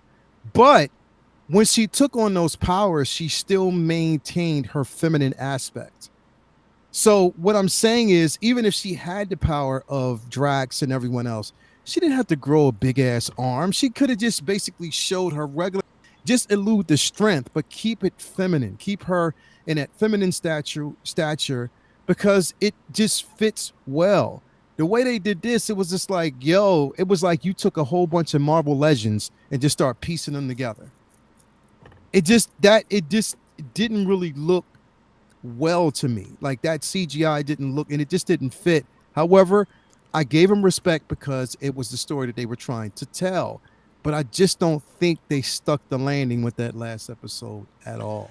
Well, also, to be honest, too, like, I understand that the Super Skrull origin, they had to change it because Mhm, in the mhm. comics, the Super Skrull, his powers are the Fantastic Four's powers, all in one, right? Mhm. Yeah. So, yeah, and now they had to change it to the DNA of everybody that fought during the Battle of Endgame or whatever. But that seemed a little, I don't know, it just seemed a little far fetched, like you said. The Hulk, Cull Obsidian. It was just weird to me. I don't know. I mean, I'm Yeah. saying the Super Skrull's weird. The Super Skrull's always been weird. I guess I shouldn't get upset. By the way, Gig of Lad says, I guess we agree more than we disagree on many topics, although I draw the line at an alien queen relationship. Running for my life down a corridor is just not for me. Although she might see it as foreplay. I wonder if I could change her. Well, Gig of Lad, Yeah. maybe you could. Maybe you could. And Yeah. if you did, that would be kind of neat. And then it's like real quick, and not the bro. Like the one thing that again, the sudden change, and I'm talking about a sudden change in the president's personality. Like he goes from being a peaceful diplomat, like a person who just wants to like, well, no, we're not gonna, he stops the bombing of Russia and stuff like that. He questions it to now, okay, now that he knows the scrolls are present, oh yeah, we're gonna kill every last one of y'all and anybody who's an off-worlder. Like quick. And I'm like, yo, where the fuck did that come from? Like literally he became a mercenary quick. And then you so I'm saw- guessing they're setting that up for Ross to take over. Yeah. But I mean, I'm Yeah. looking at this going, okay, we now know that you've got the Guardians of the Galaxy, you've got Rocket Raccoon's been on Yeah. Earth. Now that Yeah. the Skrulls are suddenly become second class, that we're going to, after Thanos snapped the world away, you're going to treat the Skrulls like this just because there's a couple of Yeah. bad apples. Most of the Skrulls we've seen are like families. They're put upon, they just want to live, man. And showing them being like, I really didn't like that, now that you bring it up, when they're like killing Skrulls, they're just straight up murdering Bro, them. murdering, like literally murdering, and just didn't give two shits, and he's behind that. So if you hear a president, if I heard a president, I'd be like, yo, fuck. What if they, because again, they say, even what Nick Fury told him is like, you have these mercenaries going around killing even innocent people because people. of what they believe.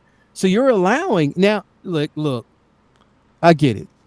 There was some, references that were closely related to today, and I get that. But in this aspect of it, the buildup and the transition, from what we knew about the president to what we got by the end of this last episode, it didn't make sense. I was like, what the fuck just happened? Like, it was just like, oh, we're gonna fuck them scrolls up. If I see a scroll on sight, it's on, motherfucker. I'm shooting you. Like, that shit just got crazy. That wasn't very nice. No, it wasn't. It wasn't nice at all. Like, it was just crazy, bro. Literally. Tack says, my favorite movie quotes from the summer. 1, so you were a lowly shoe salesman. No, just a shoe salesman. 2, not this time, kid. Maybe some other time. And 3, I love you. I love you more. Well, I loved you first. So those are Tack's great movie lines of the summer. Then Tack also asks, have you listened to Sandman audiobooks? You've mentioned Sandman as your favorite comic series ever. Yes. Morrison, L.A., Sandman, and Robinson Starman are my top 3. And it's a fun way to revisit the series. It's well acted and a one-to-one adaptation, unlike the show. I think that the Sandman audio dramas are extraordinary. I haven't listened to the third one. I think the third one's out now. But the first 2 are, they're amazing. I am with you 100%. They're absolutely stunning. And they're very good. I mean, I really like the TV show a lot. But really, really, really stunning. I'm with you 100% on that. They are great. Scott Bartholomew says today's MCU has devolved into modern Trek. Oh, I would say normally, not that far, but you might be right. You might be right. Jono D says if you want proper MCU tie-in shows with proper paranoia, go watch LMD Arc Season 4 of Agents of S.H.I.E.L.D. Underrated show that Feige pretends doesn't exist. You know, there were things about Agents of S.H.I.E.L.D. I liked and things I didn't like. I would dip in and watch, but it was such a TV show. It was such a network TV show. I loved the original Netflix Daredevil. I loved what's her face, Alias, what's her name? Why am I drawing a blank? Jennifer Gardner? No. In the comic book she was first introduced was called you talking about why am I drawing a blank on her name? not Echo. You know what I mean. You know what I'm saying. Jessica Jones. Jessica Jones. So when Jessica Jones was first introduced, she was introduced in the comic book Alias. And I really like those shows. Agents of S.H.I.E.L.D. was always a little too much TV for me. So, Andrew Christie sends in a $20 super chat and says, I was expecting you're supporting the channel nicely. Thank you, Andrew. Andrew says something interesting.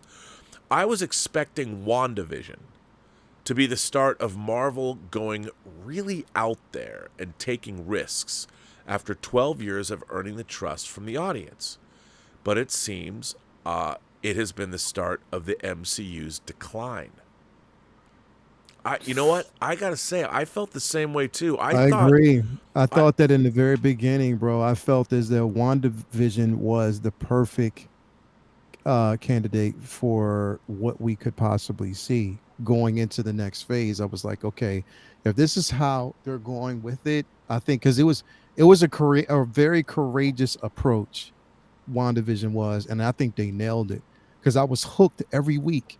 Every week I was hooked. I had to see even the motherfucking last episode was incredible. I liked the last episode. I loved that, even minus the whole boner thing. I enjoyed the last episode because it had a lot of emotional beats.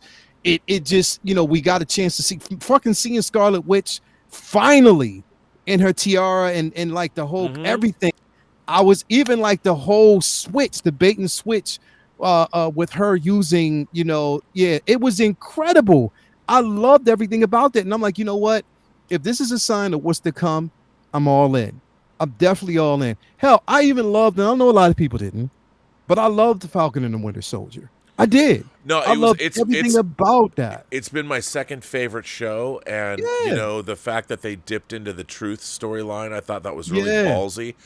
I mean, obviously they had to change up the story because of the pandemic, but I thought it was really, really good.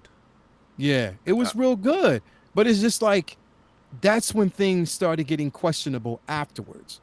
It was like direction lost at that point. That's just the way it felt for me. Right. Darth Plato, we don't talk about She-Hulk. But a shattering disappointment. Oh, I thought I was going to get what a shattering disappointment. It was terrible.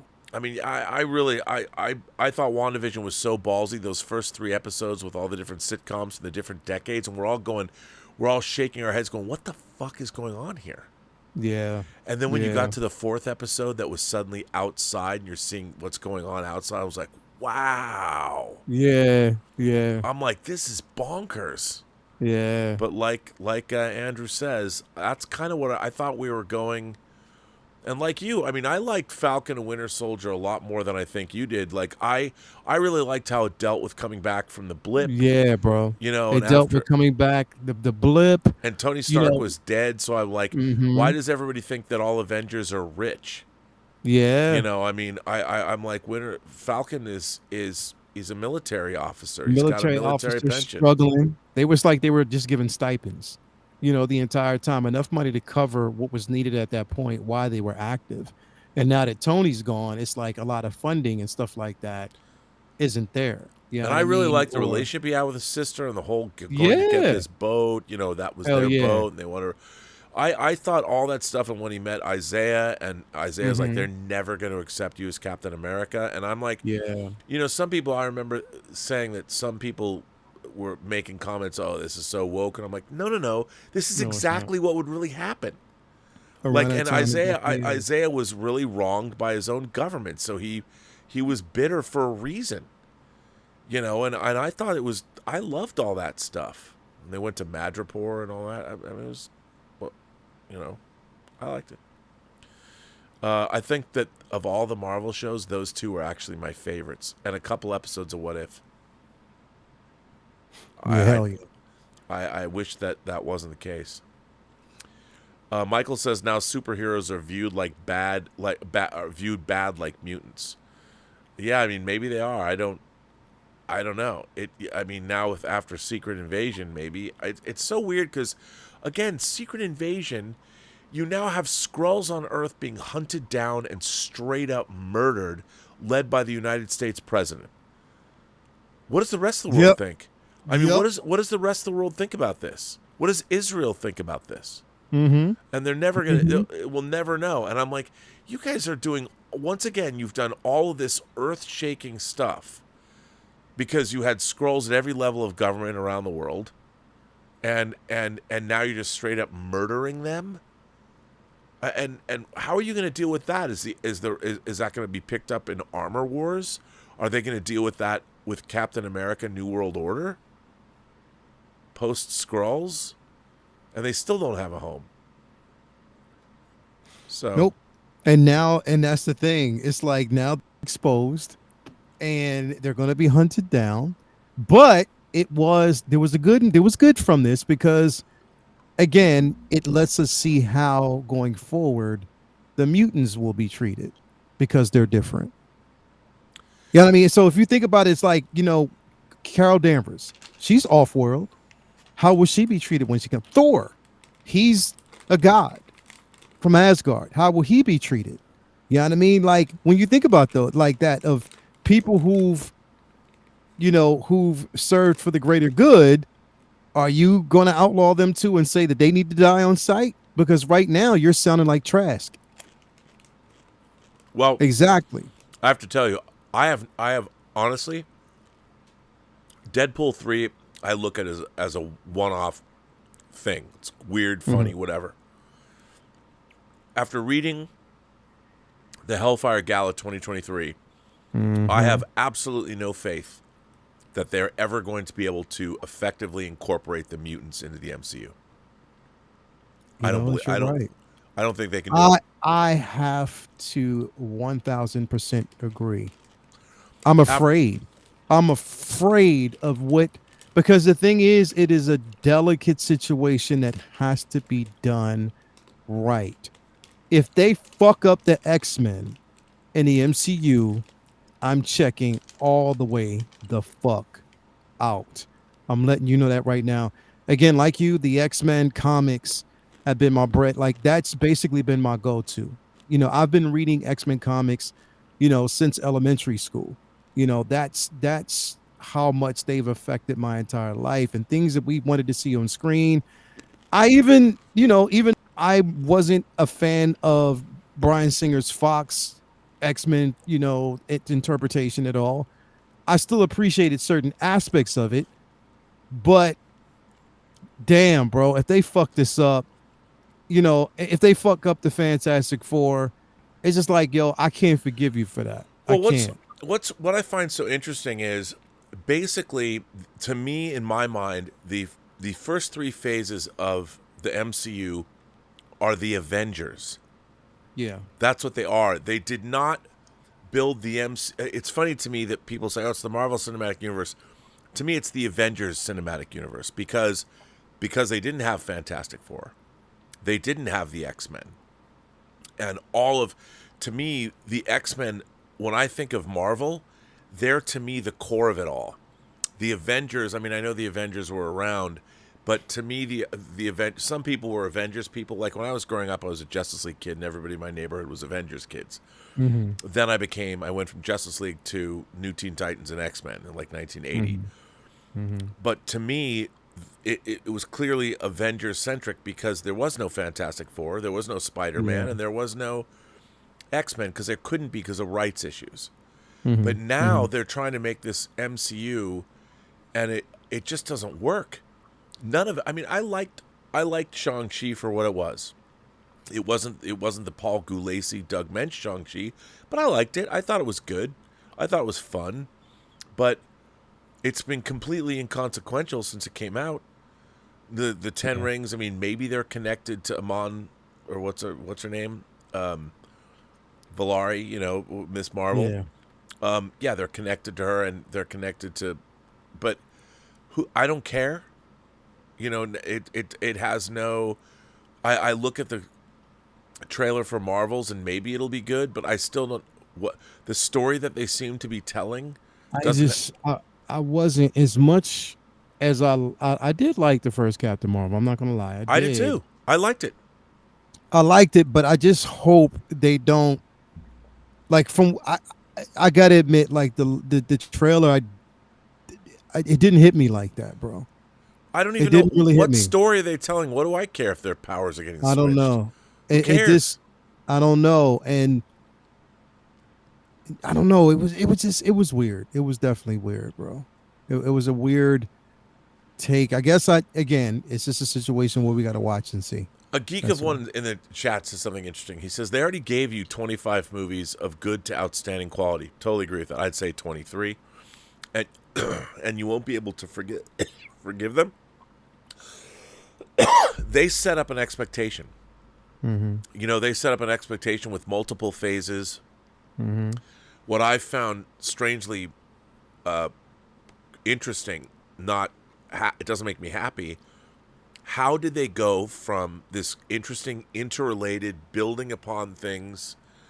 They have this great climax, and then what they did for 23 movies, the reason we all fell in love with the MCU, they've completely dropped the ball. Like, I'm like, how do you make all these shows that are not related at all? And like when you're looking at Hawkeye, that show, what does that show have to do with the previous 23 movies? How does it, like, you see Hawkeye in the Battle of New York from 2012. And obviously Kate Bishop was inspired by Hawkeye, but okay, you're watching this Matt Faction run that was with the Tracksuit Mafia and all that. That was so far removed from Jeremy Renner's character from the Hawkeye that we've been seeing since Thor, that I'm like, why did you choose to tell this Hawkeye story? You were Ronin in Endgame. You were wrecking fools during the blip. And now you're chilling out with your family in New York City over Christmas, and you're not going to go. You're going to help Kate. It was such a weird story that I'm like, why this particular story? And what is this? And you're going to bring in the Kingpin, which was also distracting, because you're asking yourself, so is this a different Wilson Fisk than was in Daredevil or not? And now they're telling us, well, it is, but it's not. Like, how are you going to... Charlie Cox is going to play Daredevil, but it's not the same Daredevil that was in the Netflix show? Why even do that then? It's really, all these choices have been really odd. You know, the Eternals, why did they make the Eternals completely... Where were the Eternals during the blip? Did any of the Eternals get blipped? Or are they not real people, so they are not affected by Thanos? Like, I don't know. Are Celestials affected by the blip? That's the thing, is like nothing, like even so, because I was talking to like my brother about this earlier, like now that we know that Tony or Rhodey wasn't the Rhodey that we know, was the original Rhodey blipped at some point, or depending on when he was snatched, because he could have been snatched right after. If he was snapped before the blip, when he's sitting in his like, if the scrolls had been see, now I didn't think of this until you just brought it up. Now I'm like, okay, so however many people the scrolls replaced that were now sitting on those those beds with the energy going through them. Were they Were they blipped? And see, here's the problem. They don't answer this question. No. But we just asked it. And now Yeah. it's something they have to answer because Yeah. and they could have come out and said that this scroll operation did not happen until everybody came back from the blip. That's when people started to be taken. That's what I'm wondering. Because if they were taken before the blip, then some of them were like, did their counter? You know what? Now you've just thrown me into a tizzy. Dude. And Mikey Lito brings up something too, Mikey, because you have me thinking now. How long has Ross been? Agent Ross been a Skrull? Was he a Skrull during the whole Wakanda run? But again, no, we know that because we know he wasn't, because he did get shot in the back. There was no presence of green blood at that time. Nope. But was he a Skrull the entire time that Okoye snatched him up out of the van? Or was he human and Okoye was a Skrull at that point? See, this is what I'm saying. Like, you never know. But Because see, they don't answer those questions. Yeah, now they've opened it up to wonder. And this is the thing, these questions, because the interrelationship of this universe, which they set up to make us expect, all they've done is in Phase 4 and now Phase 5 is just set up all these questions that they haven't answered. So they have an entire litany of questions that we need to know the answers to that they're never going to answer. Yeah. I mean, I'm still waiting. Like, what is the effect of humanity with Arishem, the judge in the sky, and a celestial coming out of the earth? Like, if the celestial coming out of the earth would have cracked the planet in half, it made its way out of the planet. It was in the middle. Well, did it leave a hole? Did the ocean fill up where the celestial was? And how would that have affected the center? How is the Earth's core affected? Like, this thing is just crawling out of the earth, and it would have destroyed the planet if it wasn't stopped. But apparently it didn't have that much. And I hate the fact that, and what would happen? What would archaeologists think? That there was this thing, that Earth was an egg for a celestial for 12,000 or how many thousands of years. They should have let it emerge. Yeah, the Earth should have been destroyed. NJR 1984 says, hopefully Rhodey went in for a colonoscopy after Falcon and the Winter Soldier, and that's when he was replaced. Right, because he was in Falcon and the Winter Soldier in the beginning. Showing, and he was the one that had the conversation with, then so Rhodey was a Skrull who gave Sam the big pep talk? That sucked. Scott Bartholomew says the cinematic MCU cosmology doesn't compare to the comics. No, it doesn't. And they've been letting their cosmology fall by the wayside. And they need to fix that. They really do. Irene Jobson says, my virtual high five fist bump to the lovely Smexy Lael and silver fox of my dreams, Robert M. Burnett. Well, Irene, it would not surprise me if you asked to come on and be with all three of us on the show. Of course. Why would you think I meant? Thank you. I very much appreciate that. That's very nice of you. Nathan Trujillo says, part of the licensing residual deal that the actors of Friends have is that they receive money for both. That's smart contract negotiation. Yeah, they probably negotiated favored nations too because they had that power. Ernest Rister says, Dear Rob, Earl of Erudition, I was hired as a writing consultant on 2 games for Disney Interactive. The lead writer was the producer's secretary. Yeesh. And Ernest goes on to say, Ernest says, the lead had no experience writing. I had to skill the team up by suggesting books on story and Disney history. Damn. The producer called and said I should read a book, not knowing I'm the guy who told them to read it. Wow. Oh my God. That is not good. That's fucked up. That is fucked up. That happens all the time. Really fucked up. Yeah. And again, that's, I think also the entertainment business now is plagued. There's a lot of great executives. But there's a lot of people that don't belong in the positions that they're in. I believe And that. they have those positions, and it's really problematic. Mm-hmm. Tom Jr. Jackson says, wait, where was I? When does our Columbo Blu-rays come out? Tom, I do not know. I have to look into that. I do not know. Doc Civil says, if the studios can hold out against the strike indefinitely, doesn't that put the lie to their stance that they don't have any money, don't have the money to negotiate? Well, the thing is, look, it's not that. What the studios are in debt. Warner Brothers is in debt by $50 billion because of the Discovery merger.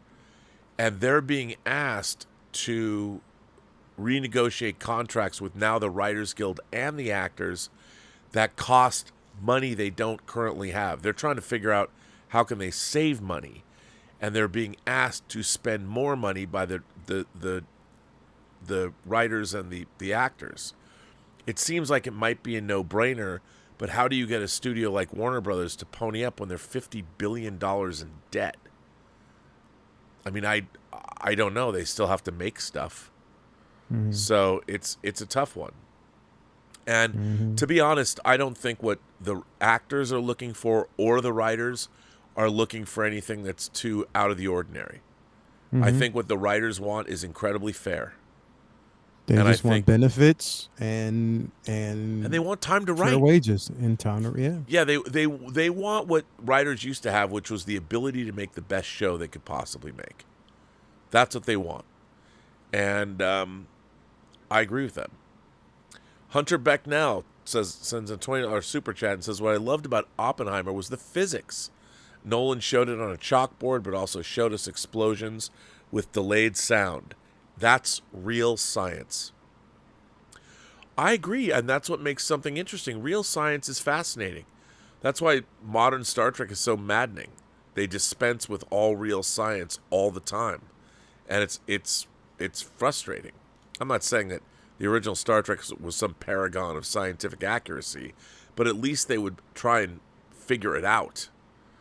But yeah, Oppenheimer, the physics. I mean, science and physics are exciting. It's amazing how the universe works. I mean, I was watching a video on quantum computing today on YouTube that was blowing my mind.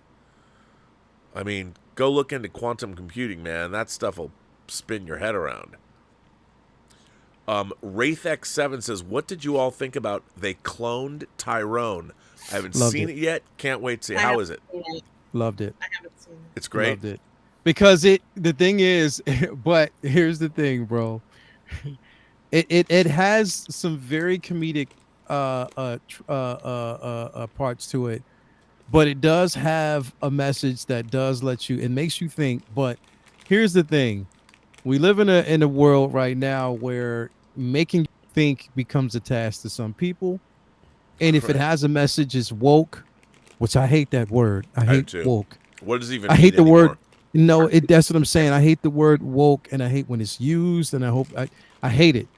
But I thought it was dope, bro. I thought the interpretation of and how Boyega showed so much range in this. It was pathetic. It was crazy. He's a great actor. He's a definitely great actor. And you got to see, like, basically, like when they're promoting the film, it's him talking to the other character that he plays. He's talking to himself. It was just dope. Like, it was just incredible how they did it. But I thought it was good. I thought it was really, really, really good. It was a dope of interpretation of what happens in Atlanta, certain parts of Atlanta, Georgia. But I thought it was good, man. I really did. And it really touches on certain themes of how even foods can become a certain level of programming, just the taste, of certain foods that they use to trigger certain levels of emotions. The things, the music that we listen to sometimes puts us in a hypnotic state, and those influences, keeping an eye out, running tests on people just to see how they evolve and what it can do. It's not just testing animals, it's testing human beings. So there's a lot that goes into this film, and that I thought was really, really good, bro. I loved it. I loved every bit of it. I'm not gonna Well, lie. that's good to hear because I can't wait to see it. Yeah, just again, go into it with open mind, understanding that yes, they're telling you what it is. They clone Tyrone type of aspect, but there's more to it than just that. There's a lot going on that you need to kind of pay attention to. Yeah, I'm looking forward to seeing it because I like the idea that somebody made a conspiracy thriller blaxploitation movie from like the 70s. That's what the trailer looked like, and I was like, "That I'm so in. I can't wait." It was good. I thought it was good. Marco says that I made you guys think that a lot of known characters are being masqueraded by Skrulls. There was none of the sort. I hope the script was more enjoyable read. Well, I never said that. I was just being coy and cheeky. Yeah.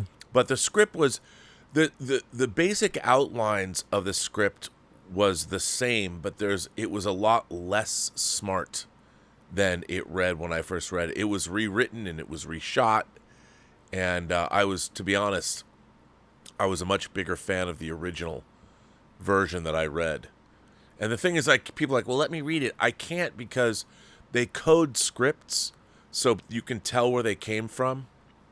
So I could never give out those scripts to anybody because people would know where, and I would never want to do that. I could read it though, but yeah, it was never going to be like the Secret Invasion in the comics. It was never like that. So I'm sorry if I misled you, but I was trying to be coy and cheeky to let people make up their own minds about what it was going to be. But damn, I wish it was. I wish it was a Secret Invasion from the comics. Well, yeah, I mean, Because, that would have been. whew. Scott Bartholomew says, what did you think of this week's Strange New Worlds episode?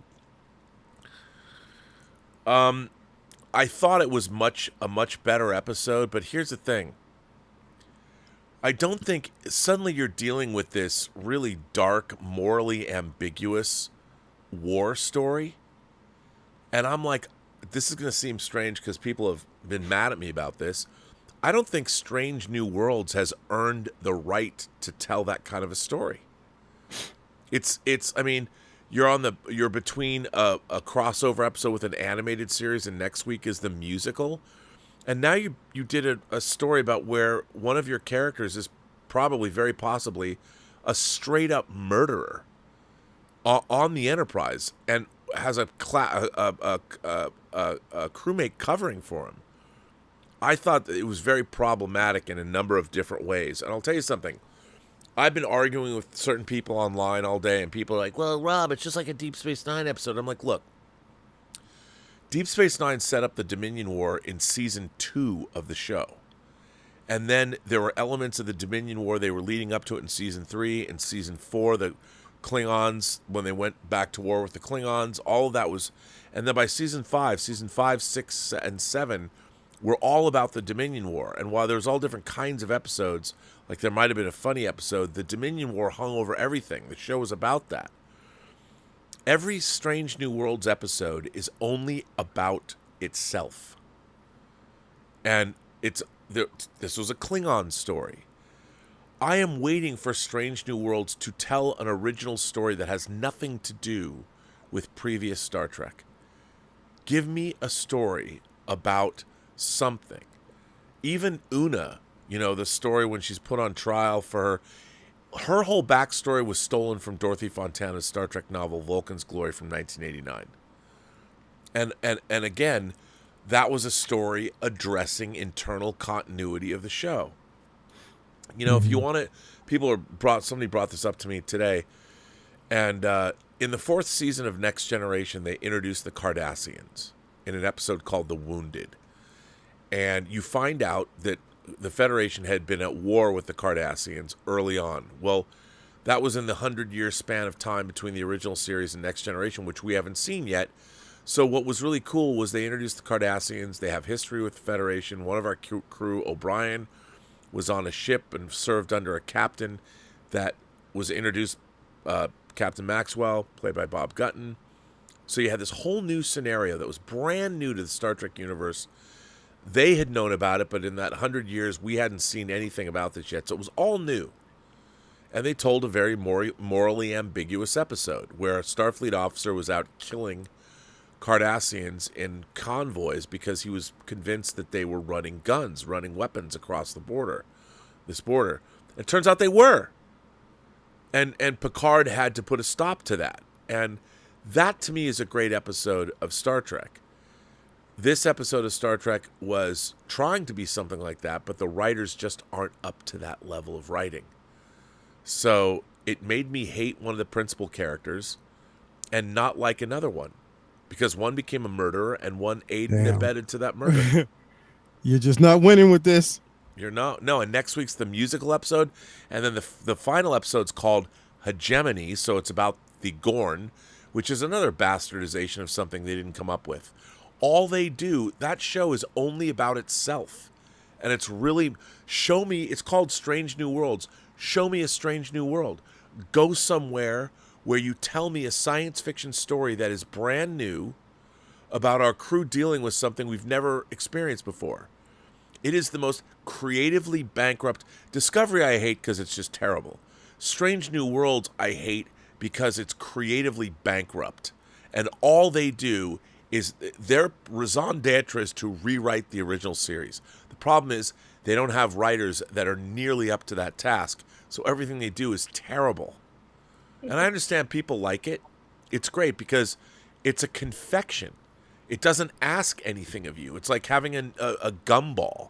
You know, I love a good gumball with a nice hard candy outer shell, and you crunch into it, and it's really good. The flavor lasts for 5 minutes, and then you want another gumball because it's not very good. That's what Strange New Worlds is. It's like having a really great gumball that's got a really nice, crunchy, thin candy shell that tastes good, and then in 5 minutes you need another piece of gum. I also think that they wasted the actors in this because I really like the casting for this, but we're not seeing them do anything extraordinary, and it's a shame. It's, you know, why haven't we seen certain things happen on the ship?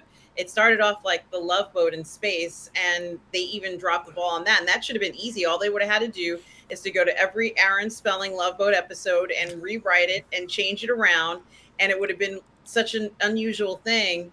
I think it could have been more interesting, and go ahead and make it seem more of a pleasure-seeking style Star Trek, something that we haven't really seen at all, honestly. I agree.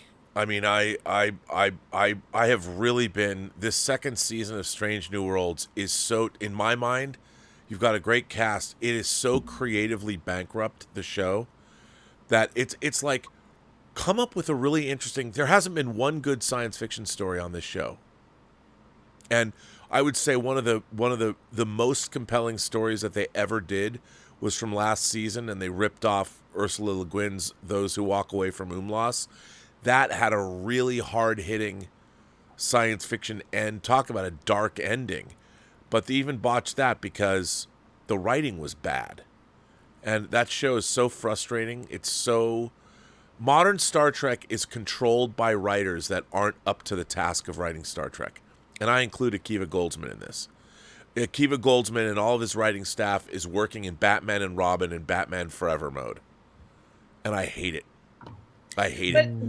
What about the fact that, let's say they didn't have the greatest writers on the show, but they found good stories that they wanted to adapt? Go ahead and adapt them and give credit to people. We're not asking for 100% originality all the time. We just want to be entertained with this. And if the story made sense and they could adapt it and do something creative that way, I would be fine with it too, based upon the story by whomever. And then, you know, inspired by whomever's story. And go ahead and put that in there. Give us the best of the best if the well is dry. Yeah, I'm surprised at the lack of creativity. I mean, a great science fiction story, an allegorical action adventure science fiction story, tells something original that has an interesting way to reflect back on our culture today. All they're telling is stories about Star Trek. I mean, their crossover with Lower Decks was only about their own shows. There wasn't a wider overarching story that was really compelling about what are these two characters, these two eras getting together. There was no problem really to solve other than getting these people back to their own time. There was no story, and clearly, I'm willing to bet that was supposed to be the Guardian of Forever, but then they fucked it up because whoever wrote that probably thought, oh, you mean you did the Guardian of Forever in Discovery, and it's Paul Guilfoyle, and he walks around, so there's no stationary place where you can have a. I mean, it's so. I can't tell you how much I hate this show. But if it's so, you already said it. I've said it before. It's not strange. It's not new. But if they were going to go ahead and show us new worlds, what would those new worlds be? So are we asking for? I mean, I'd be fine with it, but would they go ahead and create new alien species? They could do it, right? I mean, it's not something that's unheard of. They can do it, and they should. This episode should have been about a new alien species we didn't know about, because the conflict, this predates TOS.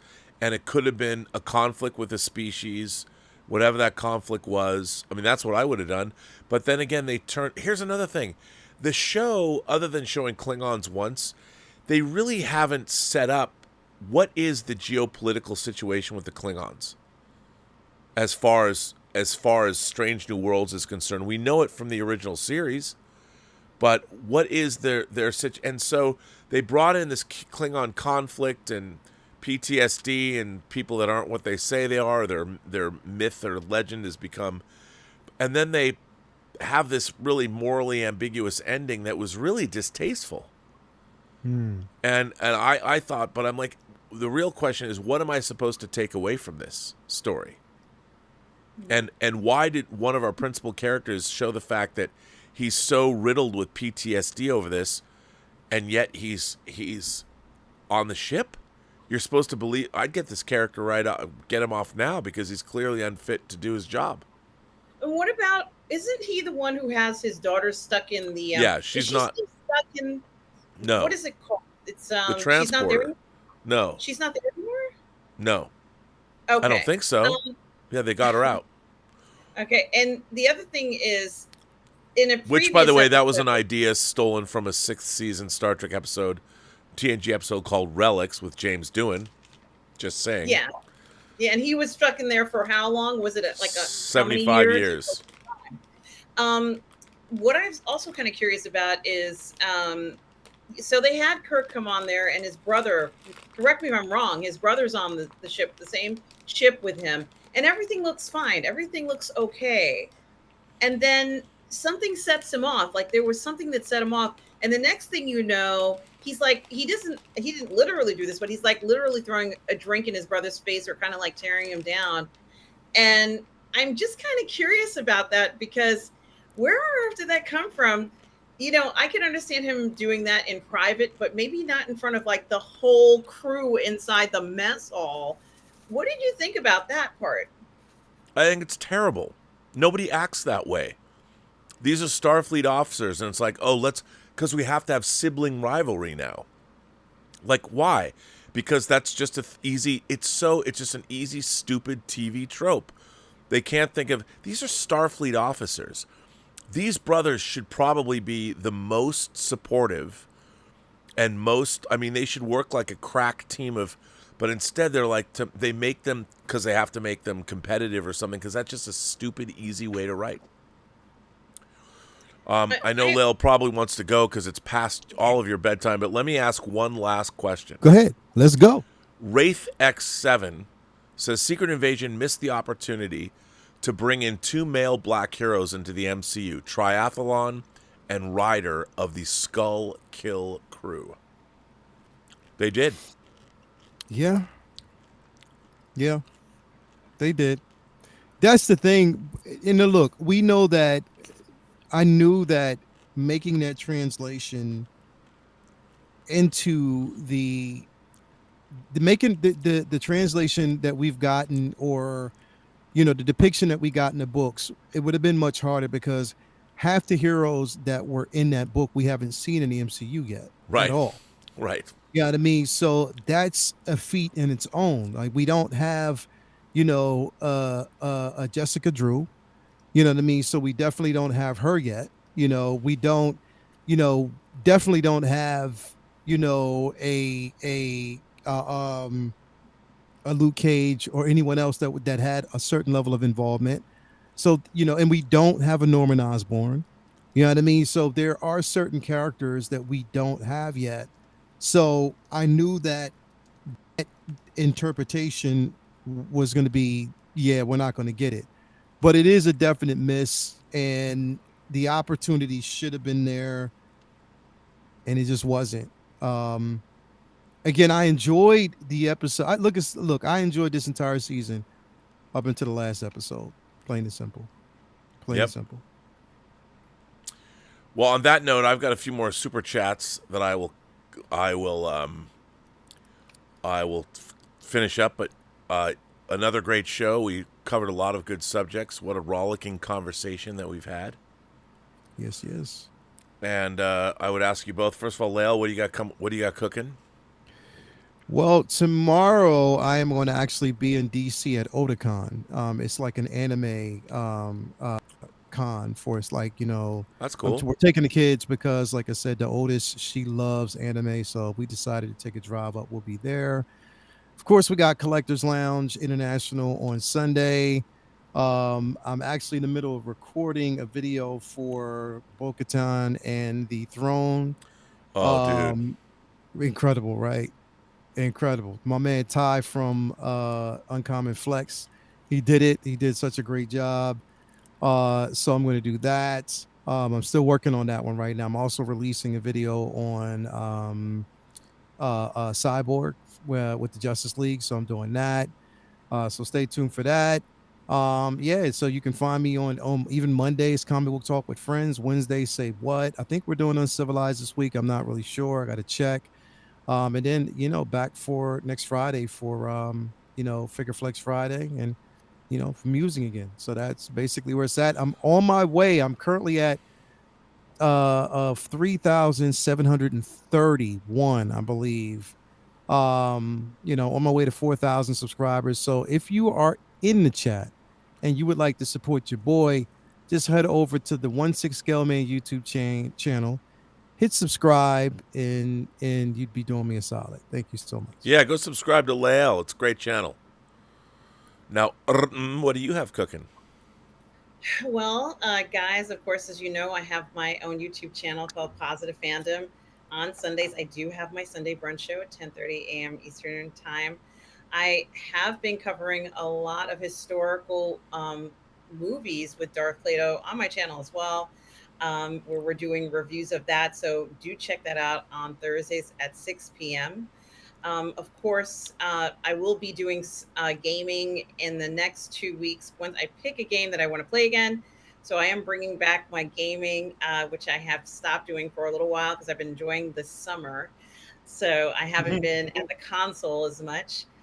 Also, you can find me here on the Burnettwork. I do my Ladies of the PGS show on Mondays at 6 p.m. Eastern. We also do Cat's Corner on Mondays at 7. If not every Monday, every other Monday. Cat has an incredible physical media collection as well. So we are following in suit, Robert, talking about all that good stuff with physical media. So many physical media collectors on the channel here on the Burnettwork. And also PGS Moving Image. I did 2 of them this past week. We got another one coming up with Cameron Pasha and Catherine Cook. We're going to be talking about the Thing cinematic IP tomorrow at 6 p.m. Eastern Standard Time right here on the Burnettwork. And of course, you can find me on the 16 Scale Man Network for Uncivilized Scoundrels on Thursday nights at 9 o'clock. And you can also find me on Lorena Creole's channel as well. We do watch parties. We did an Outlander watch party on my channel. Outlander is going to be finishing in 2 weeks. Half of the first season 7 happens in 2023 and the second half in 2024. So we're finishing 2023 right now. And of course, continuing on, Lorena and I are going to be doing other watch parties as well. We're currently in the middle of watching that documentary that you are on, Robert, 1982, the best Hell yeah. I'm nerd loving year it. ever. I see Rob So- come up and I'm like, yo, you're so polished and everything. I'm like, I can't wait. The last episode airs tomorrow. Yeah. I can't- Tomorrow night, Exactly. 8 o'clock, and And then it's available on the app right afterwards. Yeah. Hell yeah. and we did the first episode, but we're going to be watching all 4 episodes here on the Burnettwork for Watch Party, and it is great. We can talk to the other members as we are talking about all the good stuff from the 80s, especially 1982. It's a lot of fun, and I did learn a lot from watching that first episode, so we have that coming up. Also have a Sex, Lies, and Videotape kind of video essay coming up as well, and a lot more coming up over the next few weeks. So, guys, thank you for the support. Thank you, Tom Jr. Jackson. We are all goof people. Thank you for everything. And like and subscribe to Positive Fandom, guys. And it's such a pleasure talking to you guys tonight. I did not see Secret Invasion. I can't talk about this strike. You guys picked all these topics that I couldn't say anything about, but it was fun to hang out with you guys and hear everybody's thoughts and everything. And always a pleasure to be with you both on a Friday night. Hell yeah. All right, you two crazy kids, I will let you go. I will continue on. We have a few more super chats we'll get to, but I will see you all at least next week. And this was lots of fun. And by the way, for you, one more look, man. Here it is, the great box set for Vanilla Ice, Cool as Ice. Come on, you know you don't want to miss this. Your selling tactics are so strong. I'm telling you, because why wouldn't you want that? It's limited to 500 each set, and it's playable worldwide. Yeah. And on that note, kids, I will say Auf Wiedersehen, because it's German. So, see you later. All right. Adios. All right, everybody.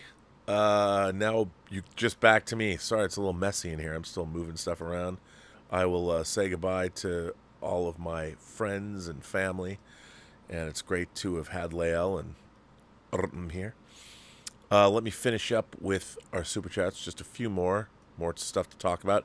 Hunter Becknell says, "Is anyone watching Foundation?" I watched the first season.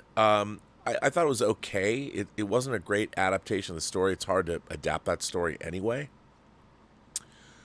But I think it's well made. I just don't know. Again, it's such a weird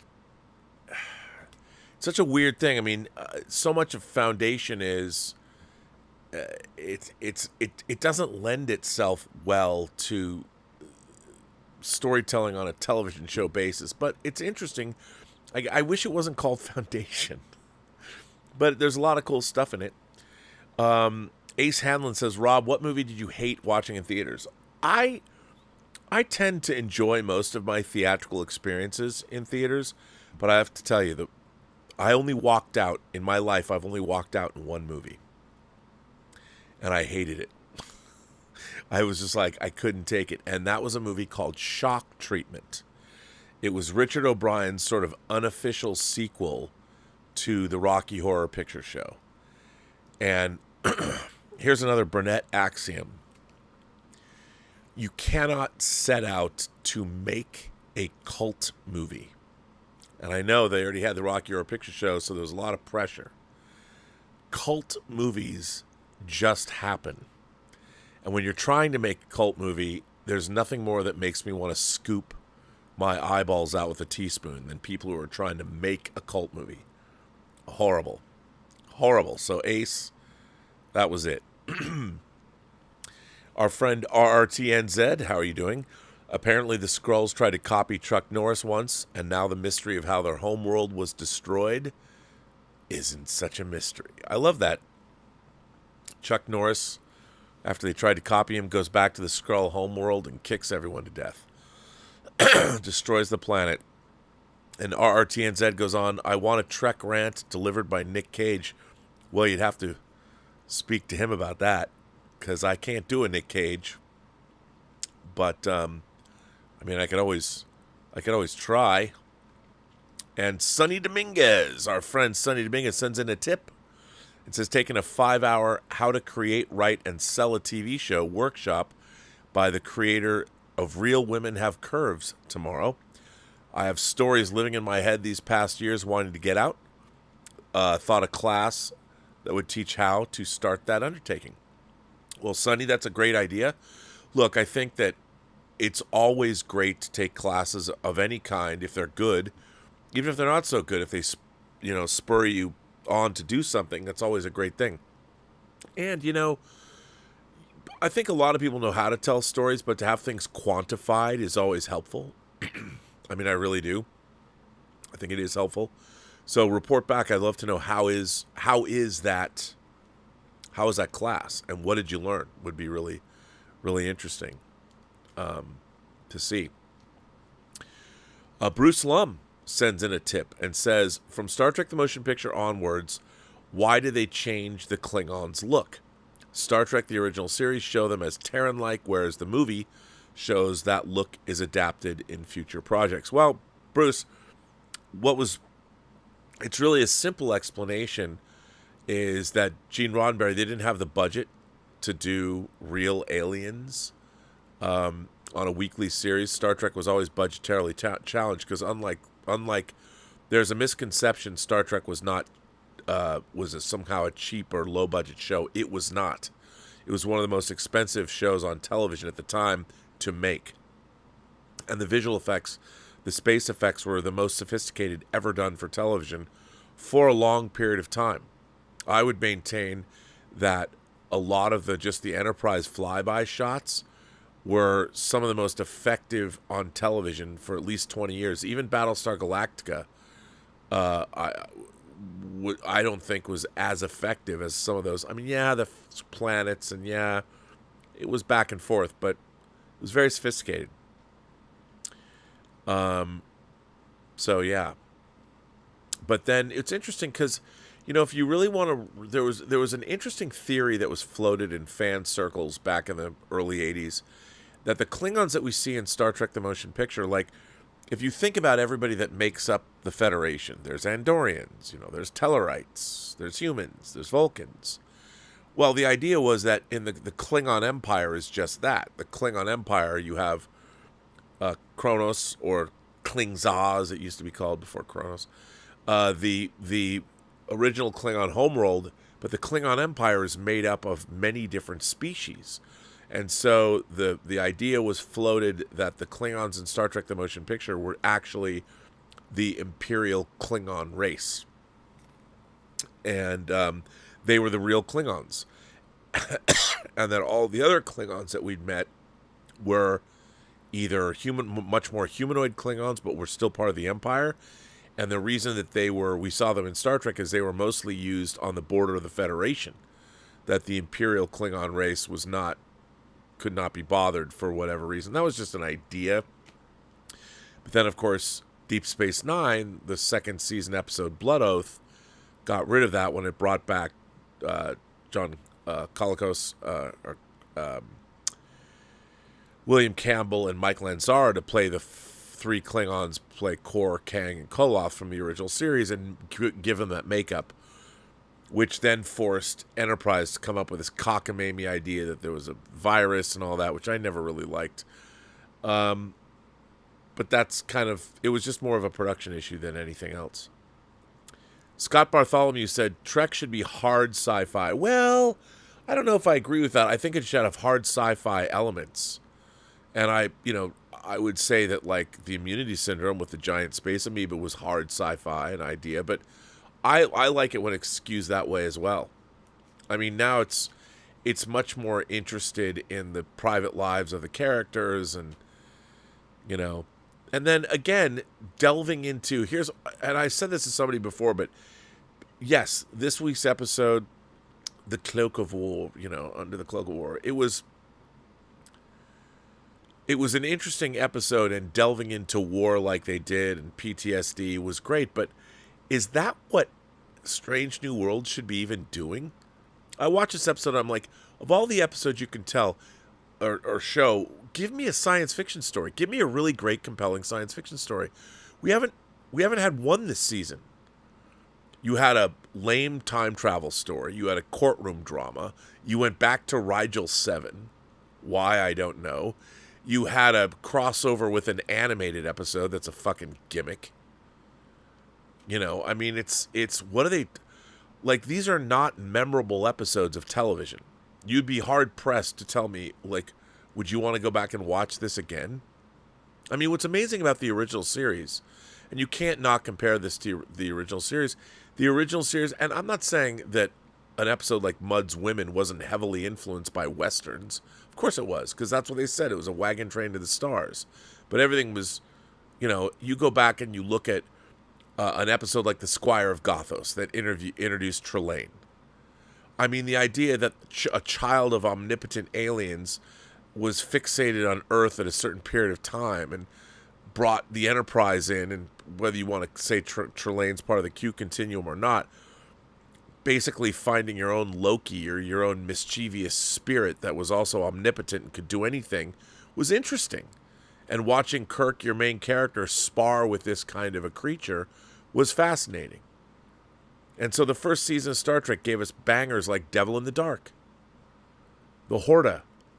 There's so many interesting science fiction concepts and original shows that would take us places we'd never been, that would give us situations we'd never experienced. And as a TV show, Strange New Worlds, all it ever does is talk about Star Trek itself. You haven't earned the right to do a Klingon War PTSD episode. And what I mean by that is your show's not good enough. And what you're trying to do now is come up with an episode. People are like, oh, this is the best episode of the show. Yeah, because it's the only episode of the show that has any kind of substance to it, that people go, oh, that was interesting, morally interesting. It's morally ambiguous and compelling. Look, it is nothing that Deep Space Nine didn't do 10 times before and better. There you go. So Scott Bartholomew also goes on to say, modern Trek's cosmology is wet toilet paper. Yeah, I mean, I agree. It's not great. Don't love it. And then Scott says, Lana needs to review the Corpse Grinders. I don't know if Lana would dig the Corpse Grinders. I don't know if she would. She might, but I don't know. The Corpse Grinders, man, I haven't seen it. I haven't seen it since I was getting VHS tapes in the 80s. So, but I didn't even love it back then. Just saying. RRTNZ says, watching Battlestar Galactica Season 1 in the background, they're searching for a lost Starbuck. Apollo asks how long they'd search if he was lost. Adama says, if it was you, we'd never leave. It hits so hard. This is how great sci-fi drama is done. Yeah. No, I agree. I mean, I can't deal with the dialogue in modern Star Trek. It sounds like it's so of today. The vernacular, the slang, it's really, really frustrating. Because the people writing the show, to me, it's apparent they have not read science fiction. I mean, you can tell. The thing is, the original writers of Star Trek, a lot of the people that scripted, wrote science fiction, novels, short stories, even movies. So they knew how to write science fiction. These characters are written generically, or every line that comes out of Ortegas' mouth. And I love the actress. Miss Navi is a very attractive, very capable actress that has given terrible, terrible, terrible dialogue. And I wish she was given better. And on that note, kids, ladies and gentlemen, boys and girls, kind souls, gentle beings, everybody who watches this channel, I want to thank you. I want to thank my moderator, Tom Jr. Jackson, because as said, we are, in fact, all goof people. I don't know who's left here. I don't know. But I think it's just Tom. I want to thank you for being here. Thank you for being you. Thank you for being a great moderator. And I also want to thank you imagination connoisseurs, you members of the Post-Geek Singularity community. Thank you for generously supporting this channel via super chats and tips. I want to point out there's not a member call tomorrow, but you know what you get instead? You get Que Pasa PGS, the 97% Spanish show on this channel that I love, brought to you by Alex Montano and Roberto Suarez. And I will be on at noon to be humiliated when they throw out the name of a movie in Spanish that I have to guess. So I'll see you tomorrow. Tune into that show. And by the way, you can put on the subtitles and watch it subtitled, because Alex and Roberto, they put on it's a good show, man. They do a really good job. RM has a show at 3. I don't know if I'm going to be able to fit into Robservations. I might do a midnight Robservations tomorrow, or midnight metal or something. because I am going to the Producers Guild event at LA Center Studios tomorrow with James Wallace. So I'll tell you all about that. And of course, Dieter and I are coming back because we need to let's get some more physical media. So we'll see you on Sunday, and I can tell you there definitely will be a Robservations then. And for whatever reason, I'm getting a lot of compliments on my cosmology Robservations. The last Robservations, what I actually really like doing. When I started, I'm like, is anyone going to watch this? But a lot of people have written me some very flattering notices about that. So thank you. And by the way, I did put that up as an audio podcast. So you can get it wherever podcasts are. Wherever you get your podcasts, it's on Apple, it's on Spotify, and every other place. So check it out if you want.